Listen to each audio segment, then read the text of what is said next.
Cementerio clandestino, camposanto cristiano, mezquita funeraria árabe, prostíbulo del siglo XVIII. Muchas son las hipótesis que a lo largo de los últimos 30 años se han barajado para comprender el extraño pasado de la Casa de las Caras de Belmez. Datos confirmados y documentos históricos han compartido protagonismo con habladurías populares y falsas leyendas. Ahora que parece que puede cambiar de manos, no son pocos los que desean saber cuál es la historia exacta de este lugar marcado por lo imposible. Esta noche vamos a conocerlo con detalle, despejando los falsos mitos y descubriendo datos sorprendentes.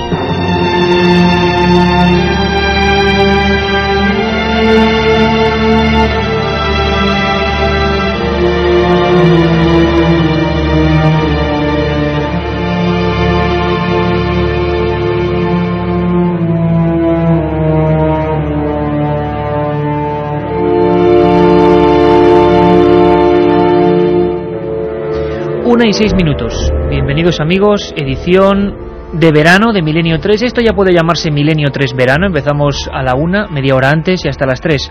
El domingo, por cierto, especial. Pero la noticia está en la calle, o mejor dicho, la noticia está en la contraportada de un periódico nacional como El País. Yo no sé hace cuánto tiempo, hace cuántos, iba a decir años, pero diría mejor décadas, que un periódico como El País no reflejaba a toda contraportada una noticia de un misterio español. El titular decía más o menos lo siguiente. Bueno, la fotografía era realmente llamativa.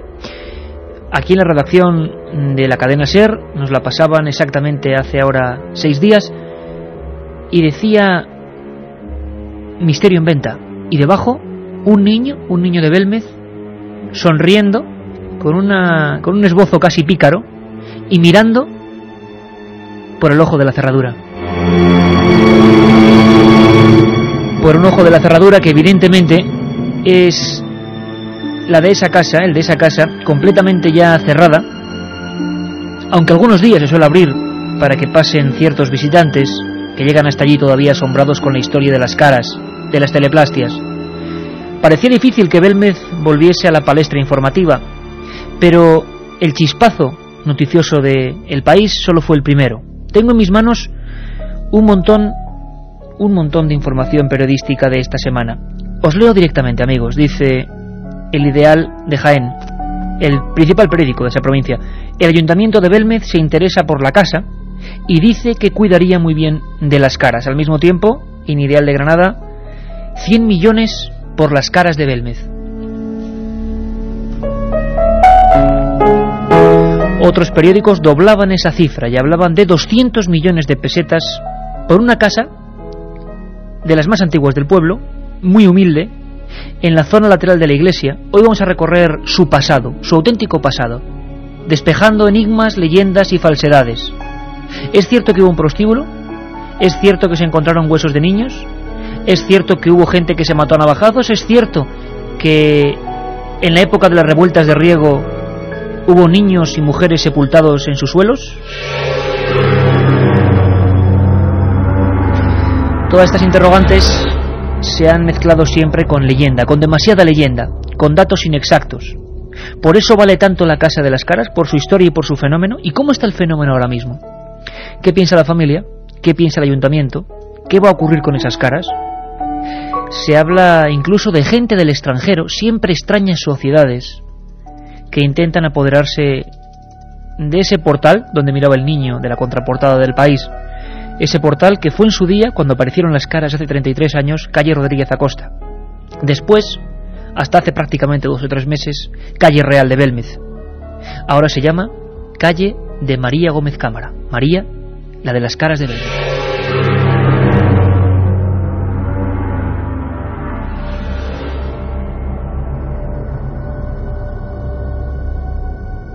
La otra realidad. Milenio 3. En la SER.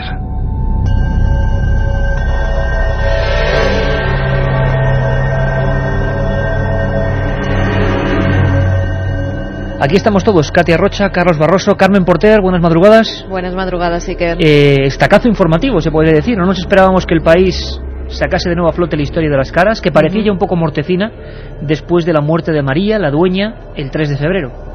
Las Caras siempre nos siguen dando sorpresas, y que era ahora con la venta o presunta venta de la casa, porque luego con los familiares veremos en qué se queda esa noticia, si es verdad, si es cierto, si esas cantidades tan fuera de lo común es verdad que se están pidiendo. Pues intentaremos dilucidar qué está pasando hoy en día, qué pasa ahora mismo en la actualidad, hoy mismo en la Casa de las Caras. Hace 33 años, un 23 de agosto de 1971, aparecía un fenómeno que dio la vuelta al mundo, del que hemos hablado en varias ocasiones y con el que nos hemos desplazado. Hemos llevado todo el cargamento de Milenio 3 a Belmez. Se juntaron 2000 personas en un hecho que jamás había ocurrido, un hecho que hizo que se recordase a María Gómez Cámara, que se recordase el fenómeno que aún sigue ahí, pero también que surgiese la polémica, porque era el día después, a partir de la muerte de esa mujer. Era un momento en el que iban a dispararse las ofertas, sabíamos que iba a ocurrir algo, sabíamos que el ayuntamiento quería montar una especie de teatro, de centro interpretativo, de, vamos a llamarlo así, lugar donde uno casi podía acceder a la historia de las Caras. Se nos había pedido a los investigadores, incluso, con todo el cariño hablo de teatro por supuesto, para esa especie de representación de centro interpretativo, sus documentos, sus historias, sus grabaciones. Todos estábamos dispuestos a ayudar, pero de momento eso se quedó en silencio.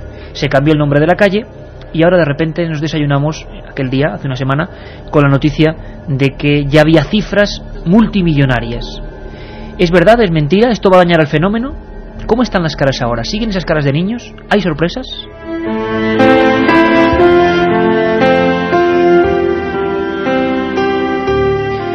Pues de momento yo creo que lo más idóneo es hablar casi con el portavoz de esta familia. Antes, Carmen, recordar que ya están las líneas abiertas, porque sé que hoy va a haber debate importante entre los compañeros, entre los amigos, entre los oyentes de Milenio 3. Y no solo a través de ese SMS, sino que también aquí vamos a abrir nuestra mesa de redacción. Sabéis que en este verano van a ser habituales. Lo hacíamos la semana pasada con el Palacio de Linares, ahora lo vamos a hacer con el tema Belmez. Los investigadores que de verdad han estado ahí, bueno, pues dando el callo hasta el último momento, van a contarnos ideas, experiencias, sugerencias. Carmen, 3 regalos importantes y vías abiertas, ¿no? Líneas abiertas, si quieren, ese 7640, palabra clave, Milenio, espacio y lo que vosotros queráis, vuestras opiniones, vuestros asuntos, vuestras investigaciones. ¿Qué va a pasar según vosotros? Efectivamente, y esta noche, entre todos los que nos mandéis un SMS al 7640, vamos a sortear 3 libros, pues de el último libro que habla sobre las Caras de Belmez, Tumba sin nombre, escrito por Iker Jiménez, de la editorial Edad. Y Luis Mariano Fernández.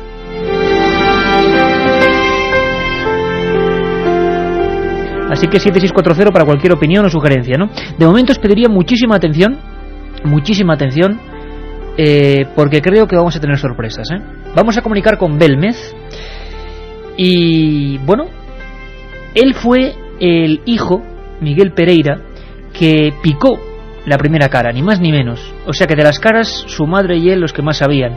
Han vivido siempre junto a ellas. Aquella cara de bigotes, de boca abierta, que se transformó con el tiempo. Él la picó. Y creo que pocas veces ha estado en una radio y se lo agradecemos. Miguel Pereira, buenas noches. Buenas noches, ¿y qué?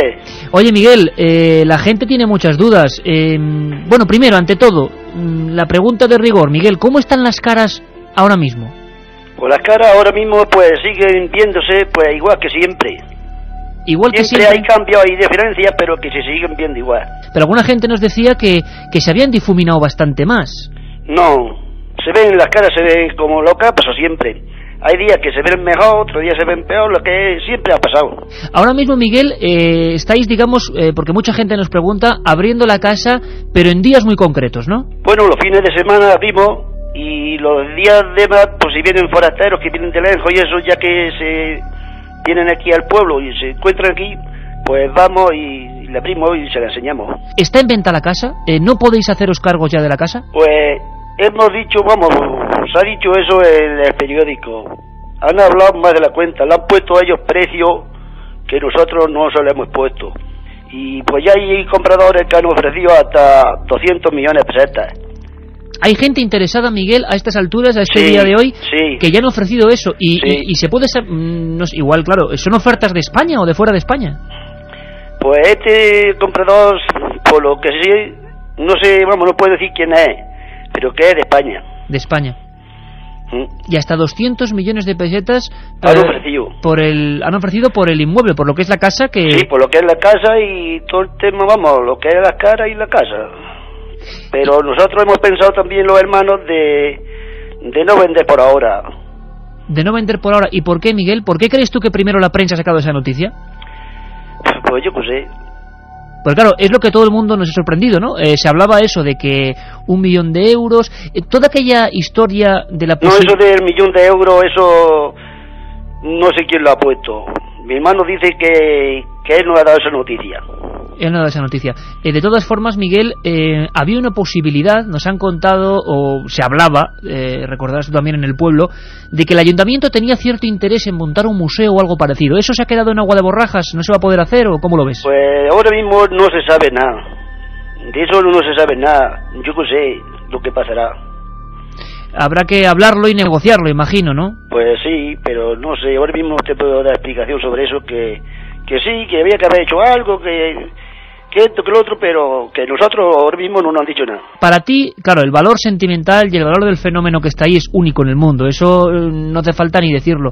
Pero si ahora se comprase quien fuera esa casa, por el precio que sea, podría ser un buen momento para volver a investigar sobre las caras, porque igual no duran mucho, claro, no sabemos lo que va a pasar. Podría ser un buen momento, Miguel, para, sea quien sea el comprador, sea el ayuntamiento, sea un comprador, sea quien sea, se volvieran a hacer análisis sobre las caras. ¿Estaríais dispuestos? Pues yo, hombre, si fuera yo el dueño, eso no había ni que preguntarlo. Yo, mi parte, está dispuesta, pero claro, ya sabemos que somos 5 hermanos, pero que ahí nunca como tú sabes, no se le ha puesto pega para investigaciones, para periódicos, a nadie, nunca nada.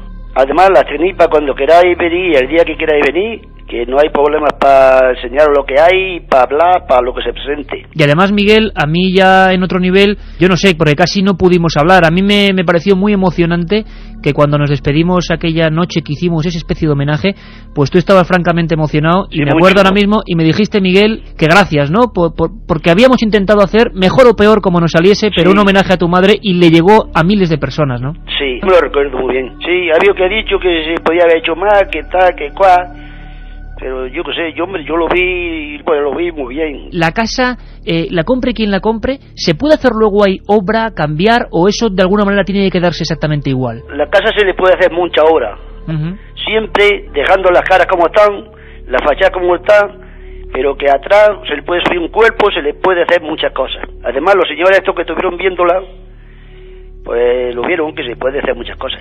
Oye, Miguel, una cosa, ¿a ti te gustaría que de alguna manera la casa se quedara con compradores españoles o que viniera alguien del extranjero? Hombre, si pudiera ser, pues mucho mejor. Lo bueno que tiene la casa, compre quien la compre, que no es una cosa que se la van a poder llevar, que eso seguirá ahí en el pueblo por toda la vida. ¿Qué impresión te da a ti de que las caras van a seguir ahí mucho tiempo? ¿Tú recuerdas, Miguel, que todo el mundo pensaba que las caras, en cuanto tu madre falleciese, pues nada, que se iban a ir, pero de momento no, ¿no?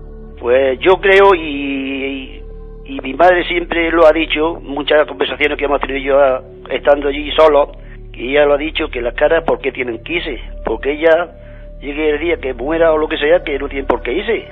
Que eso ha tenido que salir ahí por algo, y hasta que no se descubra por lo que han salido, yo no creo que tengan que perderse las caras ni nada. ¿Os habéis puesto algún plazo para vender la casa en algún momento, o depende de las ofertas que lleguen? Bueno, depende de la oferta, y además que ahora mismo, pues lo que tenemos pensado ahora mismo, pues no vender. O sea, que ahora mismo podemos decir a estas horas, Miguel, que de momento, la casa, a pesar de las ofertas, sigue en vuestro poder, sigue siendo vuestra. Sí. Y no tenéis intención por el momento de escuchar ofertas, sí, imagino, pero no de vender, ¿no? Aquí puedes llamar que quiera preguntando lo que sea, que no, hombre, que lo atienda todo el mundo. Y lo que sí te pediría, como amigos que somos por encima de otras circunstancias, es que si cualquier novedad, pues estar en contacto con nosotros, porque te aseguro que muchísima gente, Miguel, tiene interés en saber ya qué va a pasar con esas caras. De momento podemos decir que la familia sigue manteniendo la casa, sí, así que calma, ¿no? Miguel, por cierto, cuando ya los medios quizá hablan menos que en aquellos días de febrero, claro, imagino que la gente va menos o sigue yendo igual. Sigue viniendo gente. Hombre, no es como cuando los 2 o 3 días al abrir la puerta que dimos para que la gente entrara y eso, claro, asomaron más gente, pero que no hay día que no vengan. Y le preguntarán muchas cosas, Miguel, ¿no? Sí, preguntan mucho. ¿Preguntan también por el tema del santuario de la cabeza? Pues sí, y Sí. hay cosas ahí ahora, pues, que yo veo cosas raras, ya sabes. ¿Por qué, Miguel? Porque han salido otras cosas allí que yo que sé lo que pasará. ¿Pero te refieres a caras nuevas? Sí, otra formación allí que se ven un poco raras. ¿Puedes contarnos algo, más o menos? ¿Qué ves tú o qué Bueno, impresión te da? yo veo cosas, hombre, que a lo mejor mucha gente a lo mejor no las ve. Ya, es percepción tuya, vamos. Sí, Pero tú yo no veo la cara con una facilidad muy grande, ¿sabes? Claro, porque llevas toda la vida ahí. Y se lo he explicado yo y hay una formación allí que ¿Te extraña? ¿Por qué? extraña, sí. ¿Por qué, Miguel? Porque quizás pueda que sea hasta la Virgen de la Cabeza. ¿Te da la impresión a ti de que tiene que ver con la imagen de la Virgen de la Cabeza? Yo creo que hay algo de parecido. No está la cosa muy clara, ¿sabes? Pero que sí da algo de parecido. ¿Y en qué zona ha salido, Miguel? Pues estaba poco... donde había una cara de una mujer con los niños en brazos. Sí. Hacia por allí. Bueno, en el mismo lugar. Y Miguel, entre tú y yo, ¿a ti cómo se te queda el cuerpo? ¿Qué piensas? No puedes tampoco decir, pues a esto ni al otro. ¿Pero que a ti te ha dado esa impresión? Sí, a mí sí. Y se lo he contado allí a gente y muchos dicen, pues ¿sabes que lleva algo de guiuto ahí? La Virgen de la Cabeza que desapareció. Bueno, no sé si a esa, que yo me da cuenta en unos trazos que hay, y en la Virgen de la Cabeza que tiene mi madre allí encima de la cara que he puesto, que se la regalaron a ella. Una estatuilla de la Virgen de la Cabeza. Sí, sí. Y le da, pues, en algunas cosas, le da una miaja de parecido. Caramba, Miguel, pues nos dejas fríos. Esta formación, ¿tú cuándo la has visto que se ha empezado a formar? ¿Cuándo te la has encontrado? De siempre lo he dicho que la cosa aquella estaba rara, hombre, que estaba... Y yo después ya he visto algunas cosillas que ya lo dudo, ¿sabes? O sea que ahora mismo, Miguel, tienes dudas de que realmente pueda haber una conexión entre aquellos sucesos y las caras. Ya tú yo me has creído que puede haber algo de aquello que sacaron. Oye, Miguel, pues solo te digo que estaremos muy en contacto, que muy probablemente pues dentro de poco nos veáis por allí, pero bueno, nos quedamos ahí con la noticia y solo decirte primero que cualquier cosa, por favor, bueno, estaremos en contacto con la familia para que haya novedades, tranquilizar a mucha gente que decía que si se venden ya la casa, que si ya está vendida, que se dice de todo, no, que no, que de momento nada. Y nada, seguir muy atentos a esas caras y de parte del equipo de Milenio 3 y de toda la gente que nos está escuchando, que un abrazo muy fuerte para toda la familia. Muchas gracias a ustedes. Y que a seguir muy bien, Miguel, un abrazo muy fuerte para todos, ¿eh? Igualmente. La otra realidad. Milenio 3. En la SER.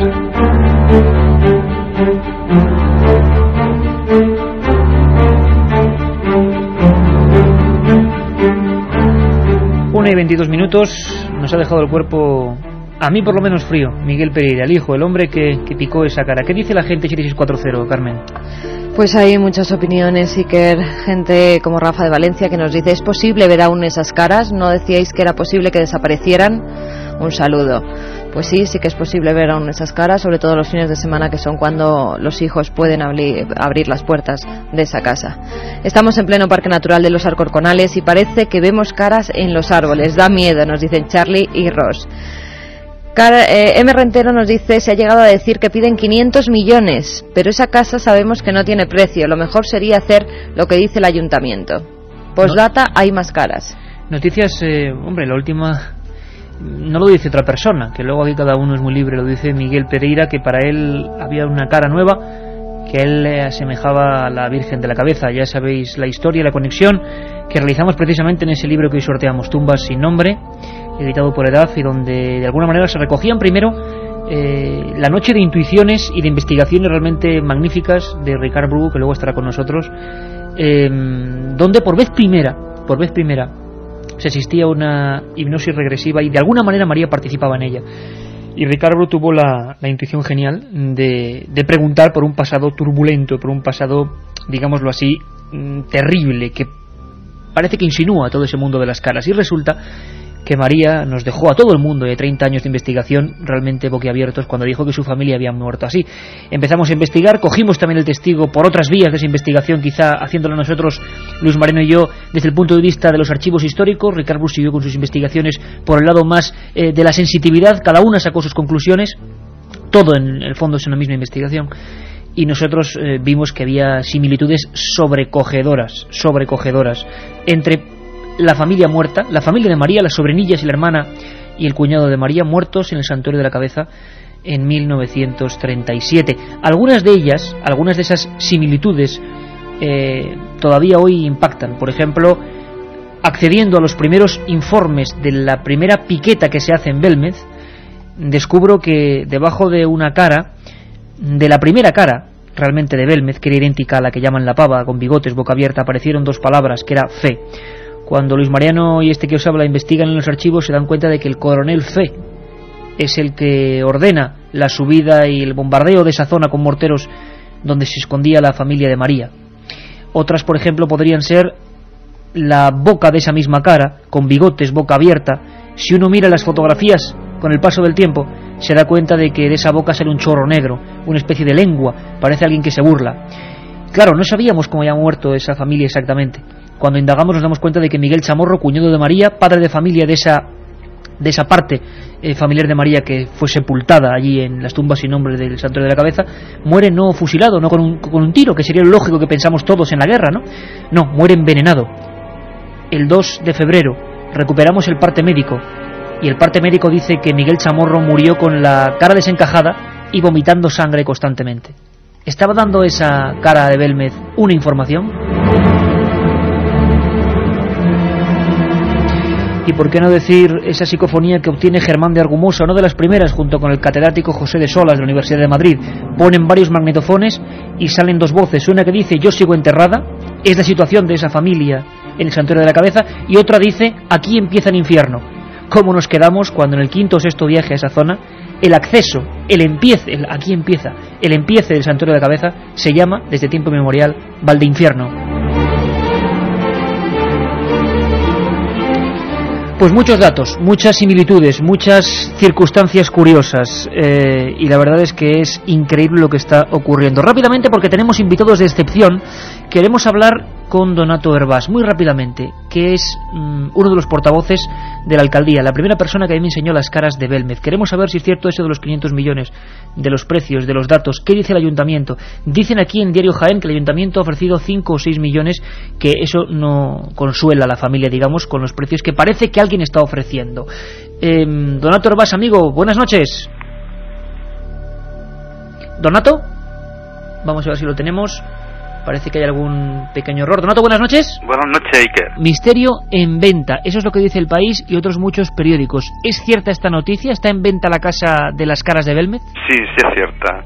Vamos, desde que murió María se sabe del interés de la familia en vender la casa, ¿no? Lo que pasa es que, bueno, por parte del ayuntamiento ha habido contacto con la familia para ver si por un precio razonable se le podía comprar la casa, ¿no?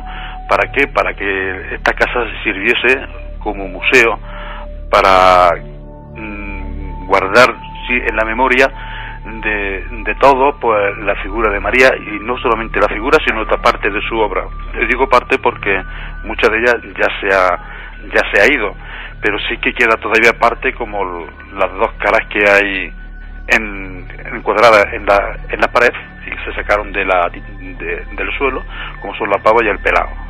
Oye, Donato, vamos a ver, además nosotros hemos hablado, recordarás el día del velatorio de María, de la posibilidad que nos parecía muy positiva. Nosotros tenemos que decir lo que nos parece, y que nos parecía lo más lógico quizás es que de alguna manera el propio pueblo, encarnado en su ayuntamiento, pues tuviera un control de eso, ¿no? Y que fuera una cosa digna y un museo en el que estoy seguro además que casi todos los investigadores, por no decir todos, íbamos a colaborar de alguna manera con la cantidad de trabajos, ¿no? Y de historias que se han hecho. ¿Podemos descartar ya esa posibilidad, Donato, de que sea el ayuntamiento quien se quede con la casa? Bueno, yo creo que es muy prematuro hablar, no lo sé todavía. Tendría que comprobar lo que tienen de cierta estas noticias, ¿no? De todas formas, aunque la casa se vendiese, la casa está vista de una clasificación especial en el plan general, en el que la casa no se le puede tocar. La casa, aunque viniese con muchísimo dinero, la casa no se le puede tocar. La casa tiene una protección tanto urbanística como cultural. ¿Por qué, Donato? La casa, primero, por la zona en la que está, que es casi la más antigua del pueblo, ¿no? Al lado de la iglesia. Por la zona en la que está, y porque, bueno, forma parte de un entorno del siglo XVI. Y también por el fenómeno, ¿no? Es decir, Belmez se le conoce por las caras. Belmez, su historia, Belmez no puede contar su historia aparte de las caras. Es decir, Belmez, su historia va ligada a las caras. Por lo tanto, es impensable pues pensar de que esa casa pudiese ser destruida o comerciar de algún tipo, no sé. Claro, o construir, por ejemplo, una especie de edificación que no tenga nada que ver con el entorno. Imagino que eso ahí, claro, habrá unas leyes, ¿no? Sí, pero, Donato, una cosa importante, se están hablando de cifras. Yo he escuchado y se ha dicho cifras exorbitantes, desde luego, y que me parecen, yo no sé si llamarlas ciencia ficción o no.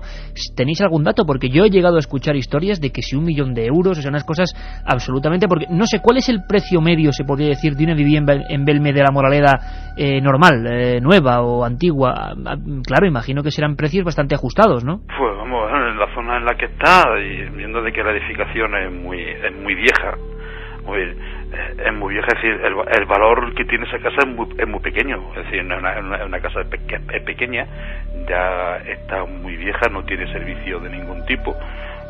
El valor en sí de la casa es mínimo, no sé, podríamos hablar de 2 millones de pesetas, de las antiguas pesetas o algo así, o 3 millones como máximo. Ese sería el valor, digamos, si no hubiera, claro, el fenómeno que hay. Pero ¿no crees tú, te han llegado también estas noticias, Donato, de este tipo de sumas? Sí, bueno, yo sé que la familia desde un principio está barajando este tipo de cifras, ¿no? Yo la verdad es que lo veo una auténtica barbaridad. El ayuntamiento no puede entrar en esto, porque otras cosas tendremos que vender el pueblo entero. El pueblo, tú lo conoces, es un pueblo muy pequeño, y este ayuntamiento no tiene, es decir, el presupuesto que tiene para todo un año, para todo el pueblo, es precisamente de esa cantidad, ¿no? Entonces, por lo tanto, no puede hacer.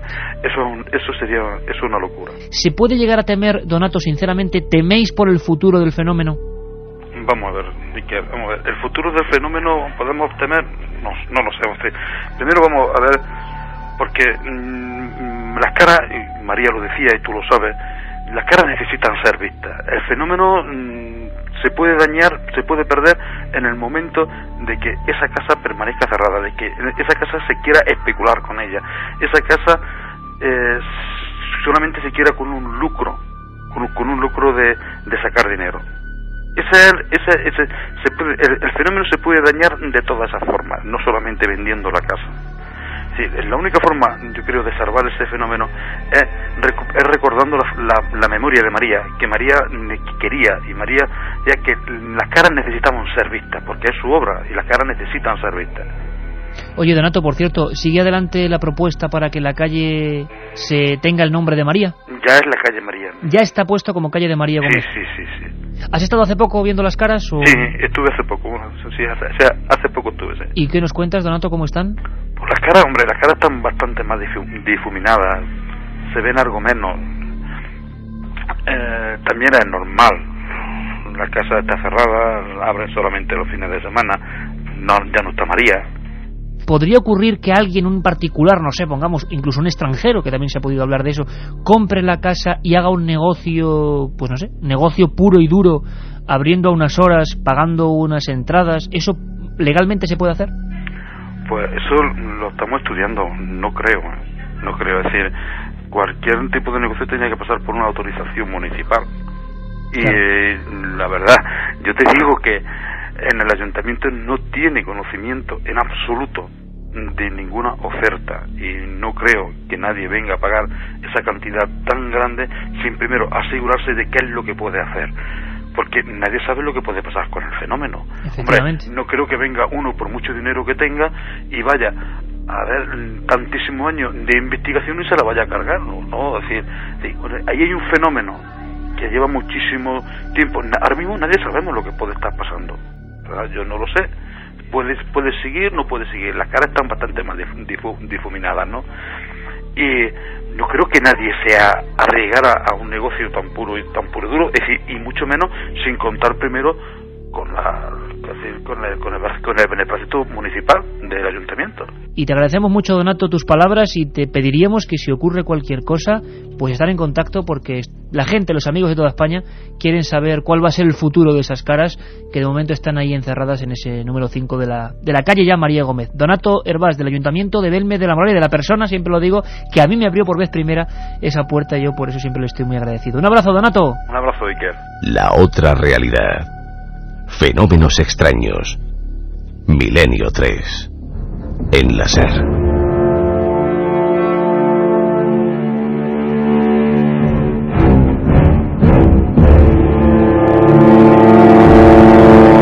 Mensajes que nos siguen llegando a 67640, palabra clave Milenio, espacio y lo que vosotros queráis. Ya sabéis que sorteamos 3 libros de tumbas sin nombres, la última investigación que se ha realizado sobre las caras de Belmez.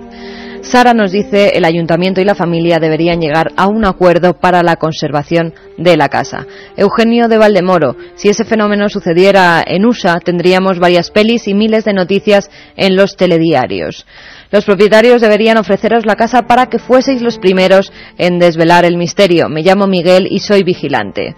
Todo esto es especulación para subir el precio, porque el ayuntamiento también quiere chupar del bote. Vosotros le dais mucho bombo al tema.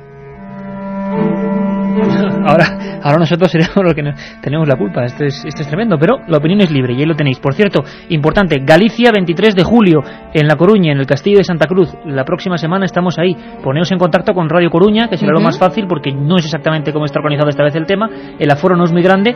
Galicia, La Coruña exactamente, 23 de julio, Castillo de Santa Cruz. Bueno, ahí está el tema, y abrimos ahora mismo nuestra mesa de redacción. La abrimos con personas que han seguido muy de cerca este fenómeno, este misterio. Preparaos porque va a haber mucha intensidad. Tenemos ya a 3 buenos amigos en el hilo telefónico. Pedro Amorós es el presidente de la Sociedad Española de Investigaciones Parapsicológicas, trabajando siempre codo con la propia familia, haciendo experimentos de todo tipo, con toda la seriedad que a él siempre le caracteriza, y queremos saber qué opina de este giro del misterio. Pedro Amorós, compañero, buenas madrugadas. Hola, buenas madrugadas, y que buenas, Carmen. Pedro, con todo lo que has escuchado, ¿con qué te quedas? ¿Cómo se te queda el cuerpo? Es muy complejo porque yo he sido partícipe junto con los compañeros de la Sociedad Española de Investigaciones Parapsicológicas de muchas reuniones con la familia, de infinidad de anécdotas, de infinidad de sensaciones, de emociones, y sinceramente hablar de esto, pues la verdad es que es muy duro, es muy difícil. Y cuando se especula con una cosa tal como nosotros la hemos tomado, que es como con mucho cariño uno de los fenómenos que tanto nos ha sorprendido y que tanto nos ha interesado, pues realmente yo estoy prácticamente desconcertado, ¿no? Pero no por el hecho de que se quiera vender la casa, porque creo que es lógico que los familiares, si no pueden atenderlas, pues también intenten hacer algo, ¿no? Pero no sé, no me cuadra algo, no me cuadra. Tu sensación primera, primera toma de contacto, Pedro, la frase es desconcierto. Yo creo que es un poco, lo tenemos todos. Vamos a hablar con otro amigo que se une a esta mesa de redacción abierta. Es Ricard Bru, conocido por, sus investigaciones en el campo de la parapsicología, y, repetimos, el hombre que enciende la espita de esta historia sorprendente que da un giro y que, no sé, Ricard, buenas noches. Buenas noches, Iker. Oye, ¿cómo te has quedado? Además nos vimos antes de ayer. ¿Cómo te has quedado?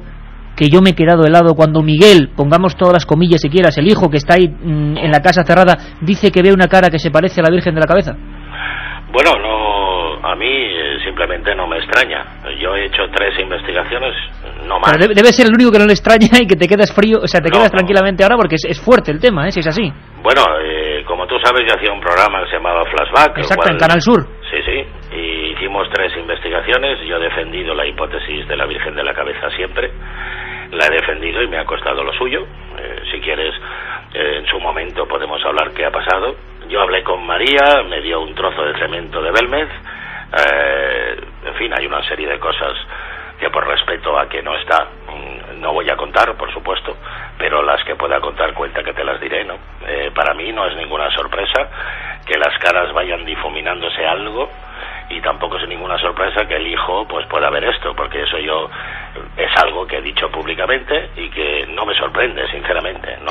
Tendría un sentido, Ricard. Ahora entramos en debate y además será interesante que también los oyentes os puedan hacer llegar sus dudas. También tenemos a otro amigo de la Sociedad Española de Investigaciones Parapsicológicas que ha estado siempre muy pendiente del tema Belmez y que siempre que hemos acudido a ellos en Milenio 3 nos han dado siempre los últimos datos. Recuerdo hace un tiempo cuando precisamente Pedro Fernández nos hablaba de esa experiencia pionera, curiosísima, de extraer o de juntar cemento del de Belmez y ver cómo se reproducía ese fenómeno. Pedro Fernández, amigo, buenas noches. Pedro Fernández. Sí. Hola, Pedro, teníamos algún tipo de problema. Pedro, te escuchamos. Estamos perfectamente. Digo que buenas noches y felicidades a Carmen, aunque sea con retraso. Muchas gracias y muchas gracias a los amigos que además también me están felicitando a través del SMS. Y a todas las Cármenes, de España, que sí. haya pasado ya el día, ¿no? Pedro, ¿tú qué opinas? Decía Ricard Bru que a él no le sorprende. Pedro hablaba de desconcierto, Pedro Moros hablaba de desconcierto. Sí. Cosa que yo comparto con él en este caso. Ricardo nos decía que a él no le sorprende lo de que Miguel diga que se está pareciendo algo que a él le parece y a otra gente le parece la Virgen de la Cabeza. ¿Y a ti qué te parece? Bueno, yo creo que durante muchos años el fenómeno de Belmez nos ha dado sorpresas varias. En ocasiones las caras han desaparecido, en otras han dejado de verse, en otras han cogido mucha intensidad. Yo creo que ha sido un periodo de evolución que el propio fenómeno nos ha mostrado en más de 33 años de misterio, y yo soy de los que piensan que el fenómeno de Belmez de momento no ha muerto. De momento no ha muerto. Tiene que ofertar todavía mucho más misterio, que es importante que la casa siga en pie, es importante que se cuide.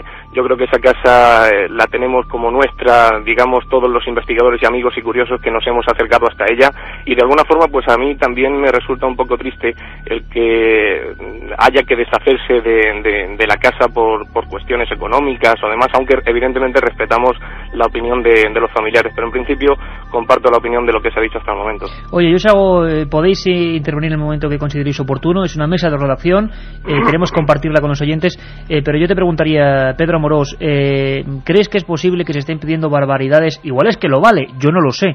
Desde luego lo que hay que quitar toda sospecha es que ningún investigador, ni de la Sociedad Española de Parapsicología, ni de ninguna revista, ni de ningún otro programa de radio que no seamos nosotros, ni nuestro programa de radio, ni se lleva, ni gana, ni pierde nada con Belmez, que la gente a veces parece que...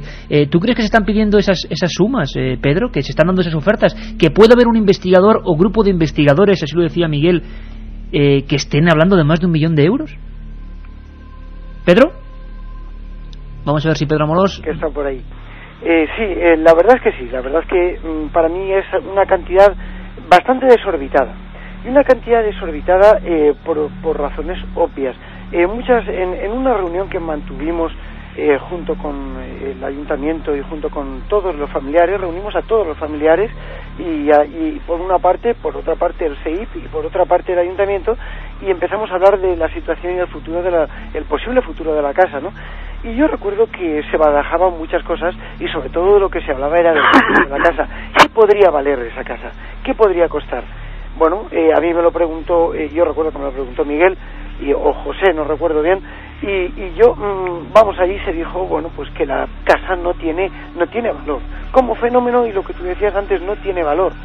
Sin embargo, el valor de la casa también debemos de comprender que debería de ser un valor más histórico que otra cosa, porque claro, esta casa prácticamente está marcando la línea de un pueblo, y no quiero decir que Belmez solo tenga caras, porque Belmez tiene muchísimos otros valores, y desde luego yo soy el que lo reconoce, porque Belmez es un pueblo muy agradecido y tiene muchas más cosas, pero indudablemente a Belmez se le conoce por el pueblo de las caras, ¿no? Y claro, eso que decía Donato antes, para mí es importante, y eso es lo que le da el valor a la casa, eso es lo que le da, no sé, el arraigo que tiene en el propio pueblo, el hecho de que lo pueda comprar cualquier persona para poder especular, para poder hacer cualquier museo, primero que no va a poder hacerlo, como se explicaba antes, segundo que la casa está protegida hasta la última mota de piedra de la propia casa, y tercero que no sé para qué, cuando realmente en esa casa no se puede ver más, mejor dicho, no se puede más que estudiar el fenómeno. Porque, claro, no sirve para otra cosa, ¿no? Claro, es que nosotros los investigadores vamos allí a recorrer el día a día, a medir cómo han crecido las caras, a ver los rasgos y las transformaciones. Si hay que hacer un museo, es evidente que ese museo debería de estar en otro lugar que no fuera la casa, y que la casa quedase únicamente para objeto de investigación, vamos.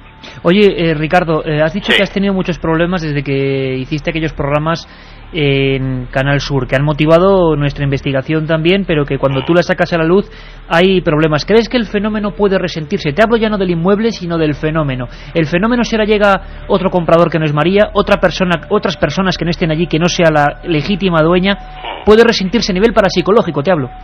Sí, por supuesto, lo que ha dicho el responsable del ayuntamiento es cierto.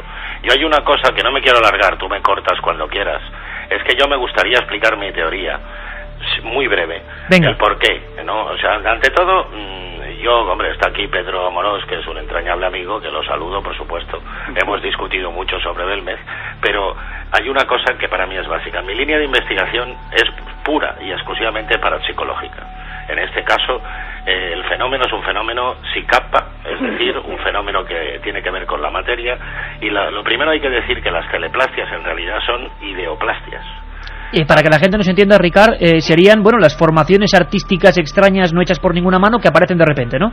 Sí, pero es más que eso, hay telergia, es decir, energía biótica, es decir, un tipo de energía que impregna desde la mente, porque si no damos esta explicación, queda la explicación de que salen porque sí, y eso es absurdo. O porque en el suelo de esa casa, que luego indagaremos eso, puede haber algo. ¿Tú crees que no? Que es el fenómeno humano. Es el fenómeno humano, porque tú, sé que seguiste investigando, y yo creo que íbamos casi en paralelo, ¿no? Yo me adelanté un poco, pues has podido comprobar la similitud de las caras, eso es innegable, ¿no? Lo has publicado, estoy de acuerdo, nosotros lo dimos en el programa, tú lo rubricaste con la acción policial, lo cual quiere decir que existe un parecido más que señalado de las caras, por lo tanto no estamos hablando de una invención, estamos hablando que hay, sobre todo el rostro de la niña, que yo también saqué en el programa de televisión, se ve una similitud asombrosa. Entonces, si es una ideoplastia, es que hay un fenómeno inteligente que hace que se formen las caras, más que teleplastias, que simplemente sería un cambio en la forma. En realidad lo que está ocurriendo en Belmez son ideoplastias, y claro, los hijos dicen, cuando no hay nadie, pues parece que se difuminan un poco, pero cuando empiece a venir gente a verla, todo lo que decía María era cierto. Es que ¿se retroalimentan de la visión de la gente? La visión de la mente, claro. Si esa casa se deja abandonada y nadie va y se queda en la más absoluta oscuridad, lo más que seguro es que esas caras vayan a desaparecer. Por lo tanto es un fenómeno, pero hay una cosa que está clara. Mi teoría, y no me quiero extender porque hay aquí ilustres invitados y no les quiero robar su tiempo, el asunto está muy lejos de Belmez, la resolución, no el fenómeno está en Belmez, pero la solución del problema está lejos de Belmez. ¿En el Santuario de la Cabeza? Sí, yo he encontrado allí una teleplastia, la filmé y la di por Canal Sur Televisión, yo no sé si tú la has llegado a ver. Sí, pero Ricard, ¿qué tendría que ver, por ejemplo, ahora que en el propio, ya no está María, y en el propio suelo el hijo, vamos a ver si es que, no sé, dicen que están viendo, ¿eso puede ser sugestión por el fenómeno que entre todos hemos publicitado o no? Soy un poco culpable porque yo hice esa teoría, y esa teoría se puede plasmar en la piedra, ¿me entiendes? Esa teoría de que que los muertos defendieron con honor y por creencia que las tropas ocupantes en esos momentos no se llevaran la Virgen de la Cabeza es un hecho que ha quedado subyacente, está en la sugestión. Los hijos pueden pensar en ello y ahí se plasman las caras. Es que ahí lo que tenemos es un mapa que se dibuja mentalmente, es una ideoplastia, y la creencia de la Virgen de la Cabeza es tan, yo me atrevería a decir, es tan normal y tan segura como cualquier otra línea de investigación que pueda seguir, por ejemplo, mi amigo Pedro. Ricardo, habría que hacer una precisión, que es que la Virgen de la Cabeza, que en un momento dado del asedio donde muere parte de la familia de María, esas niñas, esa hermana y ese cuñado, desaparece en un momento dado, y además desaparece muy cerca de donde mueren las niñas, ¿no? Exacto, tú eres un periodista de investigación. Tú sabes que, y yo te comenté en Madrid cuando nos vimos, que tú reproduciste parte de mi investigación, cierta, prácticamente, bajo algunos matices, que es lógico, pero quedaban dos partes más. Yo hice la misma investigación con sensibles, que yo les llamaba hipnosensibles, la hice en el santuario y la hice en el cementerio. Por lo tanto, tengo más información, ni publicada ni emitida. Pero entonces, ¿tú crees, Ricardo, que la información que están dando esas caras tienen que ver con la ubicación de esa Virgen, seguramente? No, yo estoy convencido que hay una relación directa entre el sufrimiento de María y su psique y el suelo. Y por lo tanto, si en esa información hay un drama de tipo humano de esas características, hay una cosa que está por encima de todo, que por encima de todo hay que tener en cuenta que María era una persona muy especial, pero también tenía su creencia. Le habían regalado a la Virgen de la Cabeza, para mí es un hecho revelador. Sí, es cierto, lo decía Miguel ahora. Hay una cosa muy clara. Cuando resolvamos el misterio de la Virgen de la Cabeza, lo que pasa es que no me dejan investigar en Andújar. Vamos, estoy amenazado de pedradas, ¿no? Si voy por allí. Entonces no podré acabar la investigación hasta que me dejen subir, no sé cuándo será, pero en cualquier caso, ahí viene la otra parte. Estamos en un programa de radio, somos serios, somos ya maduros todos, pero hay cosas que se tienen que decir. Mi investigación se aborta porque creen que estoy haciendo algo menos que un sacrilegio cuando hago una regresión. Claro, ¿no? Porque lo lógico es que, claro, es la visión de cada punto. Es más, Carmen, tenemos mensajes de gente que habla de la Virgen de la Cabeza y dónde fue enterrada, ¿no? Carmen, había amigos que decían eso, que nos habían informado de dónde estaba la Virgen enterrada, ¿no? Sí, efectivamente. Que creían que familiares suyos... Un amigo que te había escrito además un mail a ti, Iker, que un profesor suyo un familiar, era el que había enterrado a la Virgen de la Cabeza justo al lado de Casa Colomera. Hay muchas teorías al respecto. Pedro Fernández, compañero, ¿tú qué opinas ahora mismo de esa sensación? ¿A ti cómo se te queda el cuerpo cuando habéis estado haciendo, digamos, después del acta notarial emitida en el año 73 por el notario Palacios Luque y que recuperamos, quizá las acciones desde el punto de vista científico más interesantes la ha llevado a cabo la SEIP, y ahora esto, por ejemplo, del Santuario de la Cabeza, ¿lo podéis incluir como posible fuente o presencia que está ahí, no sé cómo llamarlo, o lo descartáis? ¿Creéis que es producto de la sugestión de los hijos de María?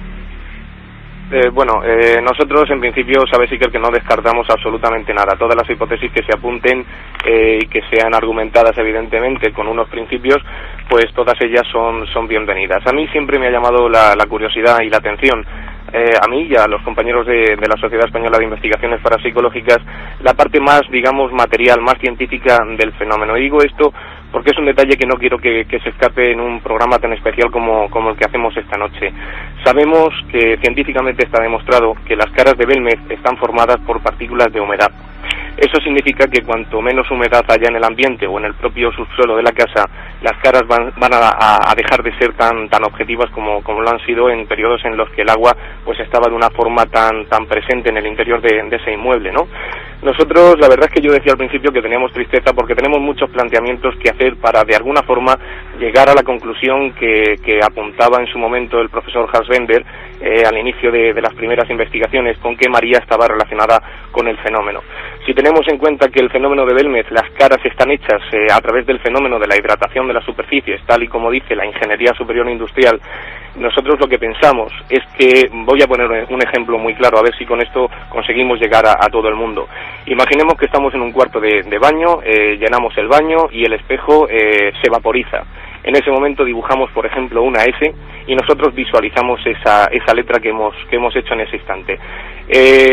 Pasa un tiempo, el cristal vuelve a su posición normal, evidentemente desaparece el vapor y la letra deja de verse, pero no ha desaparecido, porque si volvemos a aplicar vapor, si volvemos a aplicar humedad sobre el suelo de Belmez, posiblemente las imágenes que hemos dicho que han desaparecido sigan estando ahí.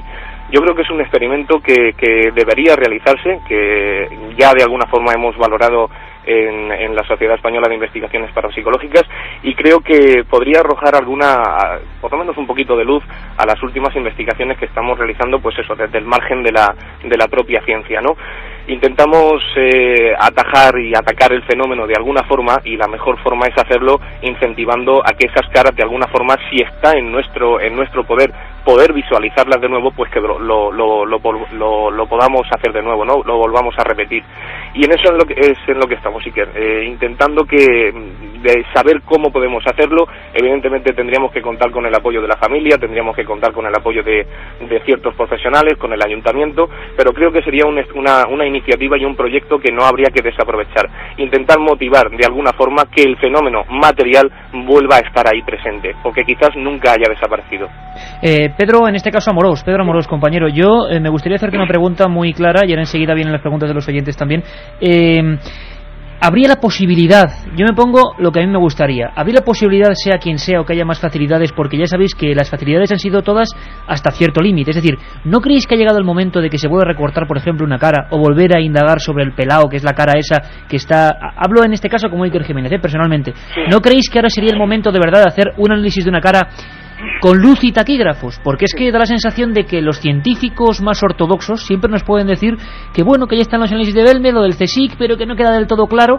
No sé, quizá una buena entrada, si el ayuntamiento o quien fuera conseguía esa casa, sería poder de verdad dar pie a una investigación real sobre una cara.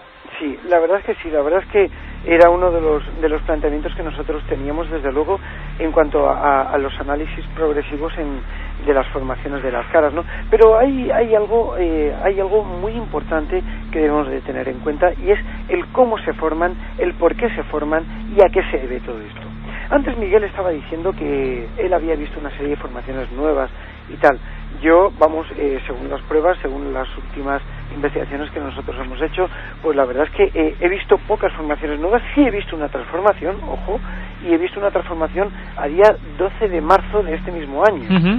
Y esa transformación lo que refleja es que una de las caras, que cuando se hizo el barrido fotográfico para dejar el acta oficial en el Ayuntamiento de Belmez el día 8 de febrero, es decir, unos días después del fallecimiento de María, pues ya había tenido una modificación, y esto significa que el fenómeno de momento ha seguido moviéndose, ha seguido activo. Ahora, el por qué se produce esto, cómo se produce esto y a qué se debe.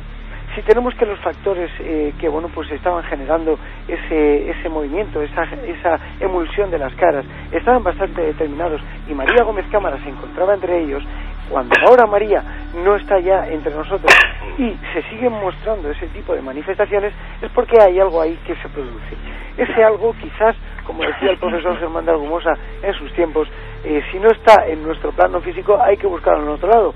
Yo ya no me atrevo a decir nada, porque evidentemente no podemos meternos a la ligera en la hipótesis trascendental, pero desde luego sí que hay que empezar a barajar teorías como la inducción de humedad en el suelo, como Pedro estaba diciendo, y desde luego también hay que empezar a barajar las hipótesis que partieron de este queridísimo amigo de Ricardo, que evidentemente hemos hablado muchas horas sobre el tema, de que podría tener mucho que ver, y que esa hipótesis podría tener muchos sentidos y muchas formas de cogerla, ¿no?, y de orientarla. Oye, Pedro, pero ¿se va a poder de alguna vez por todas, y me pongo un poco de abogado del diablo, de interesar a la ciencia oficial, a la universidad? Eso está completamente perdido. Nadie va a querer, por mil trabas, acudir a la casa. Porque claro, la prueba que realmente despejaría todas las dudas, porque yo me encuentro que Belmez es una cosa única en el mundo, en el sentido de que nadie sabe en el fondo si es verdad o no hay toda la verdad, porque no se ha demostrado científicamente delante de todo el mundo. Sigue habiendo cierto escepticismo por parte de una parte de la ciencia. ¿No se va a poder convencer nunca a esta gente? Sí, mira, la ciencia tiene una característica muy curiosa, y es que necesitan aplicar su método científico. Dentro de su método científico, el fenómeno esporádico, espontáneo y efímero no existe, porque se necesita tener pruebas evidentes en cualquier laboratorio, en cualquier lugar. Nosotros también, para poder intentar demostrar esto, realizamos los experimentos de las teleplastias generadas en las planchas de cemento, que evidentemente tienen un estudio y están siendo objeto de estudio en este momento. Había salido alguna cara nueva, ¿verdad? Claro, efectivamente, justamente en los días del fallecimiento de María se produjo una aparición de una cara que verdaderamente es sorprendente. Y no lo digo yo, lo dicen investigadores pues de la talla de Pedro Fernández, de David Sentinella, de otros compañeros que han estado estudiando y examinando la cara, y es asombroso, ¿no? Y de verdad he de decir que esto se ha formado ya fuera de la casa de María, en un laboratorio de investigación, y ojo, paracientífico, porque si estamos hablando de ciencia, hablemos de ciencia, pero si estamos hablando de paraciencia, debemos de hacer o de romper esa lanza a favor de la paraciencia, diciendo que también la paraciencia tiene su método de investigación paracientífico, que es tan válido como el método científico, ya que aporta la validez del método científico en cuanto a ciencia hacia nuestro mundo, que es la paraciencia. Y ahí no sé, Pedro, si estarían muy de acuerdo algunos sectores, pero bueno. No, seguro. Además, la ciencia también lo podría estudiar, porque en este caso el fenómeno no es efímero, lleva 33 años, con lo cual a mí lo es algo que está ahí. De esta historia, os voy a ser muy sinceros, amigos, y ahora continuamos, ampliamos el debate durante unos minutos si vosotros gustáis, y con las preguntas de los siguientes después, pero a mí lo que me mosquea realmente es que yo tampoco he visto muchas facilidades para llevarse una cara, que sería, digamos, me parece lo lógico. O sea, es decir, si hay ese fenómeno y está ahí, una cara tendría que llevarse a algún laboratorio que no reflejara ningún tipo de sospechas y que nadie pudiera hablar de paraciencia, ¿no? Yo creo, pero no por el que la paraciencia sea mala, Pedro, sino porque simplemente tendríamos un aval de que en Belmez no hay fraude, cosa que todavía mucha gente cree que no está demostrado. ¿Puedo intervenir? Muy rápidamente, Ricardo, que nos vamos ahora mismo y volvemos. Dime. Sí, pues bueno, mejor nos vamos porque no puedo hacerlo muy rápidamente. Venga, perfecto, pues os dejamos ahí Pedro Fernández, Pedro Amorós, Ricard Bru. Estamos hablando del asunto de las caras y luego Carmen Porter nos va a contar muy brevemente lo que es la historia oficial de esa casa, porque esa casa número 5, donde aparecen las caras de Belmez, tiene una historia que muchas veces ha pasado desapercibida, una historia del pasado, una historia que para muchos investigadores, que aquí se están mencionando, tiene que ver con ese fenómeno. Continuamos, la noticia está en la calle, misterio en venta, decía El País en su contraportada. Seguimos. La otra realidad. Milenio 3. En la SER. Si quieres viajar a lo desconocido, no dejes de leer El Archivo del Misterio, de Iker Jiménez. Los libros del tercer milenio publicados por Editorial Edad.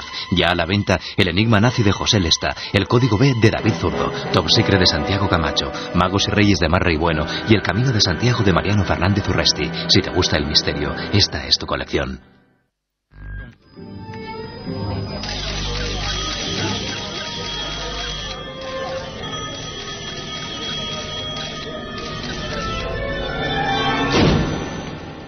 Milenio 3.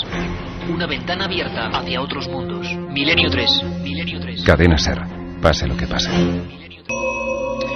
2 y 6 de la madrugada, siempre en directo. 22,1 grados en la Gran Vía. Milenio 3. El domingo, por cierto, como en los últimos domingos, de 9 a 11, especial. Y no os lo perdáis.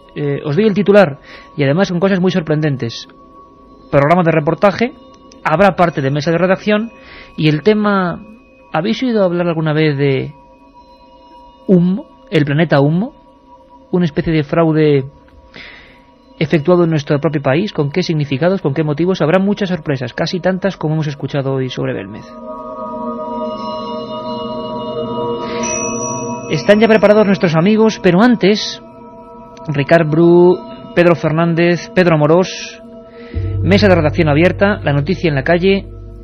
Hablamos de una casa muy concreta, de una casa pequeña, de una casa humilde. Vamos a recordar lo que sabemos objetivamente, porque se ha hablado mucho, se han dicho muchas cosas, se ha dicho de todo, pero no todo es cierto.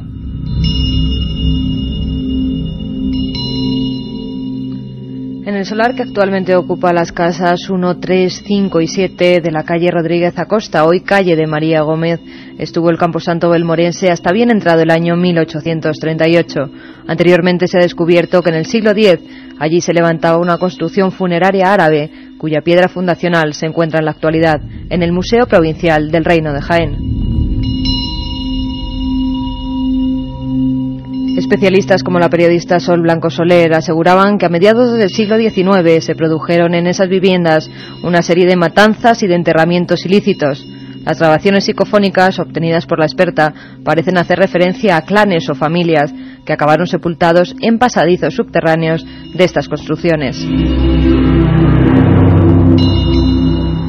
Durante la Guerra Civil, según queda constatado en el Archivo Histórico Nacional, poblaciones como Jódar, Huelma o Belmez de la Moraleda se produjeron violentos enfrentamientos civiles a raíz de las llamadas revueltas de Riego. Los más afectados fueron personas mayores, mujeres y niños, que esperando dentro de las casas fueron masacrados y enterrados en los propios patios de las viviendas. Los antiguos inquilinos que habitaban la casa en 1858 fueron protagonistas de anómalos fenómenos para los que nadie logró encontrar una explicación. En esa época, la vivienda estaba ocupada por los abuelos maternos de Juan Pereira Sánchez, el obispo. Ramón Sánchez y su esposa María Antonia Martínez, junto con su hija Ramona, que tenía 9 años en la época, comenzaron a percibir unos terribles quejidos que se escuchaban en la techumbre de la casa. También pasos cansinos que realizaban siempre el mismo recorrido asustaron a los habitantes.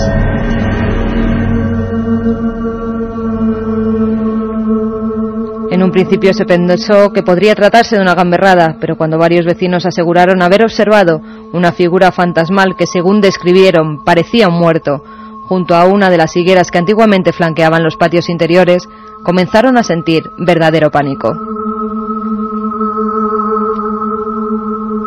Por aquellas fechas comenzaron los fenómenos poltergeist, cacharros de la casa que comenzaban a moverse solos, se cambiaban de lugar e impactaban fuertemente contra el suelo como si una mano invisible los hubiera empujado. A las pocas jornadas, la casa de al lado, la número 7, se contagió del fenómeno. Las hilanderas que la habitaban confesaron ante las autoridades que las pesadas maquinarias con las que hilaban comenzaron a moverse solas, llegando incluso a caer algunas de ellas por las escaleras, taponando así la entrada de la calle. Estos sucesos se conocieron en todo el pueblo, que ya comenzó a tener fama de encantado, y esta leyenda aumentó cuando dos comerciantes se liaron a cuchilladas justo delante de la puerta número 5. No sabiendo qué hacer, fue requerida la presencia de una célebre santera de la Sierra de Cazorla. Esta, en cuanto entró al domicilio, aseguró que una extraña fuerza actuaba justamente en la cocina, lugar en el que casi un siglo después aparecerían las famosas caras. Ramón, el patriarca de la familia, falleció en esa misma estancia, entonando unas impactantes palabras: «Esto tiene que ser un alma de otro mundo». También en ese mismo lugar de la casa, en 1978, moría Juan Pereira, el marido de María Gómez Cámara, asegurando que la pava estaba flotando y sonriendo alrededor de su lecho de muerte.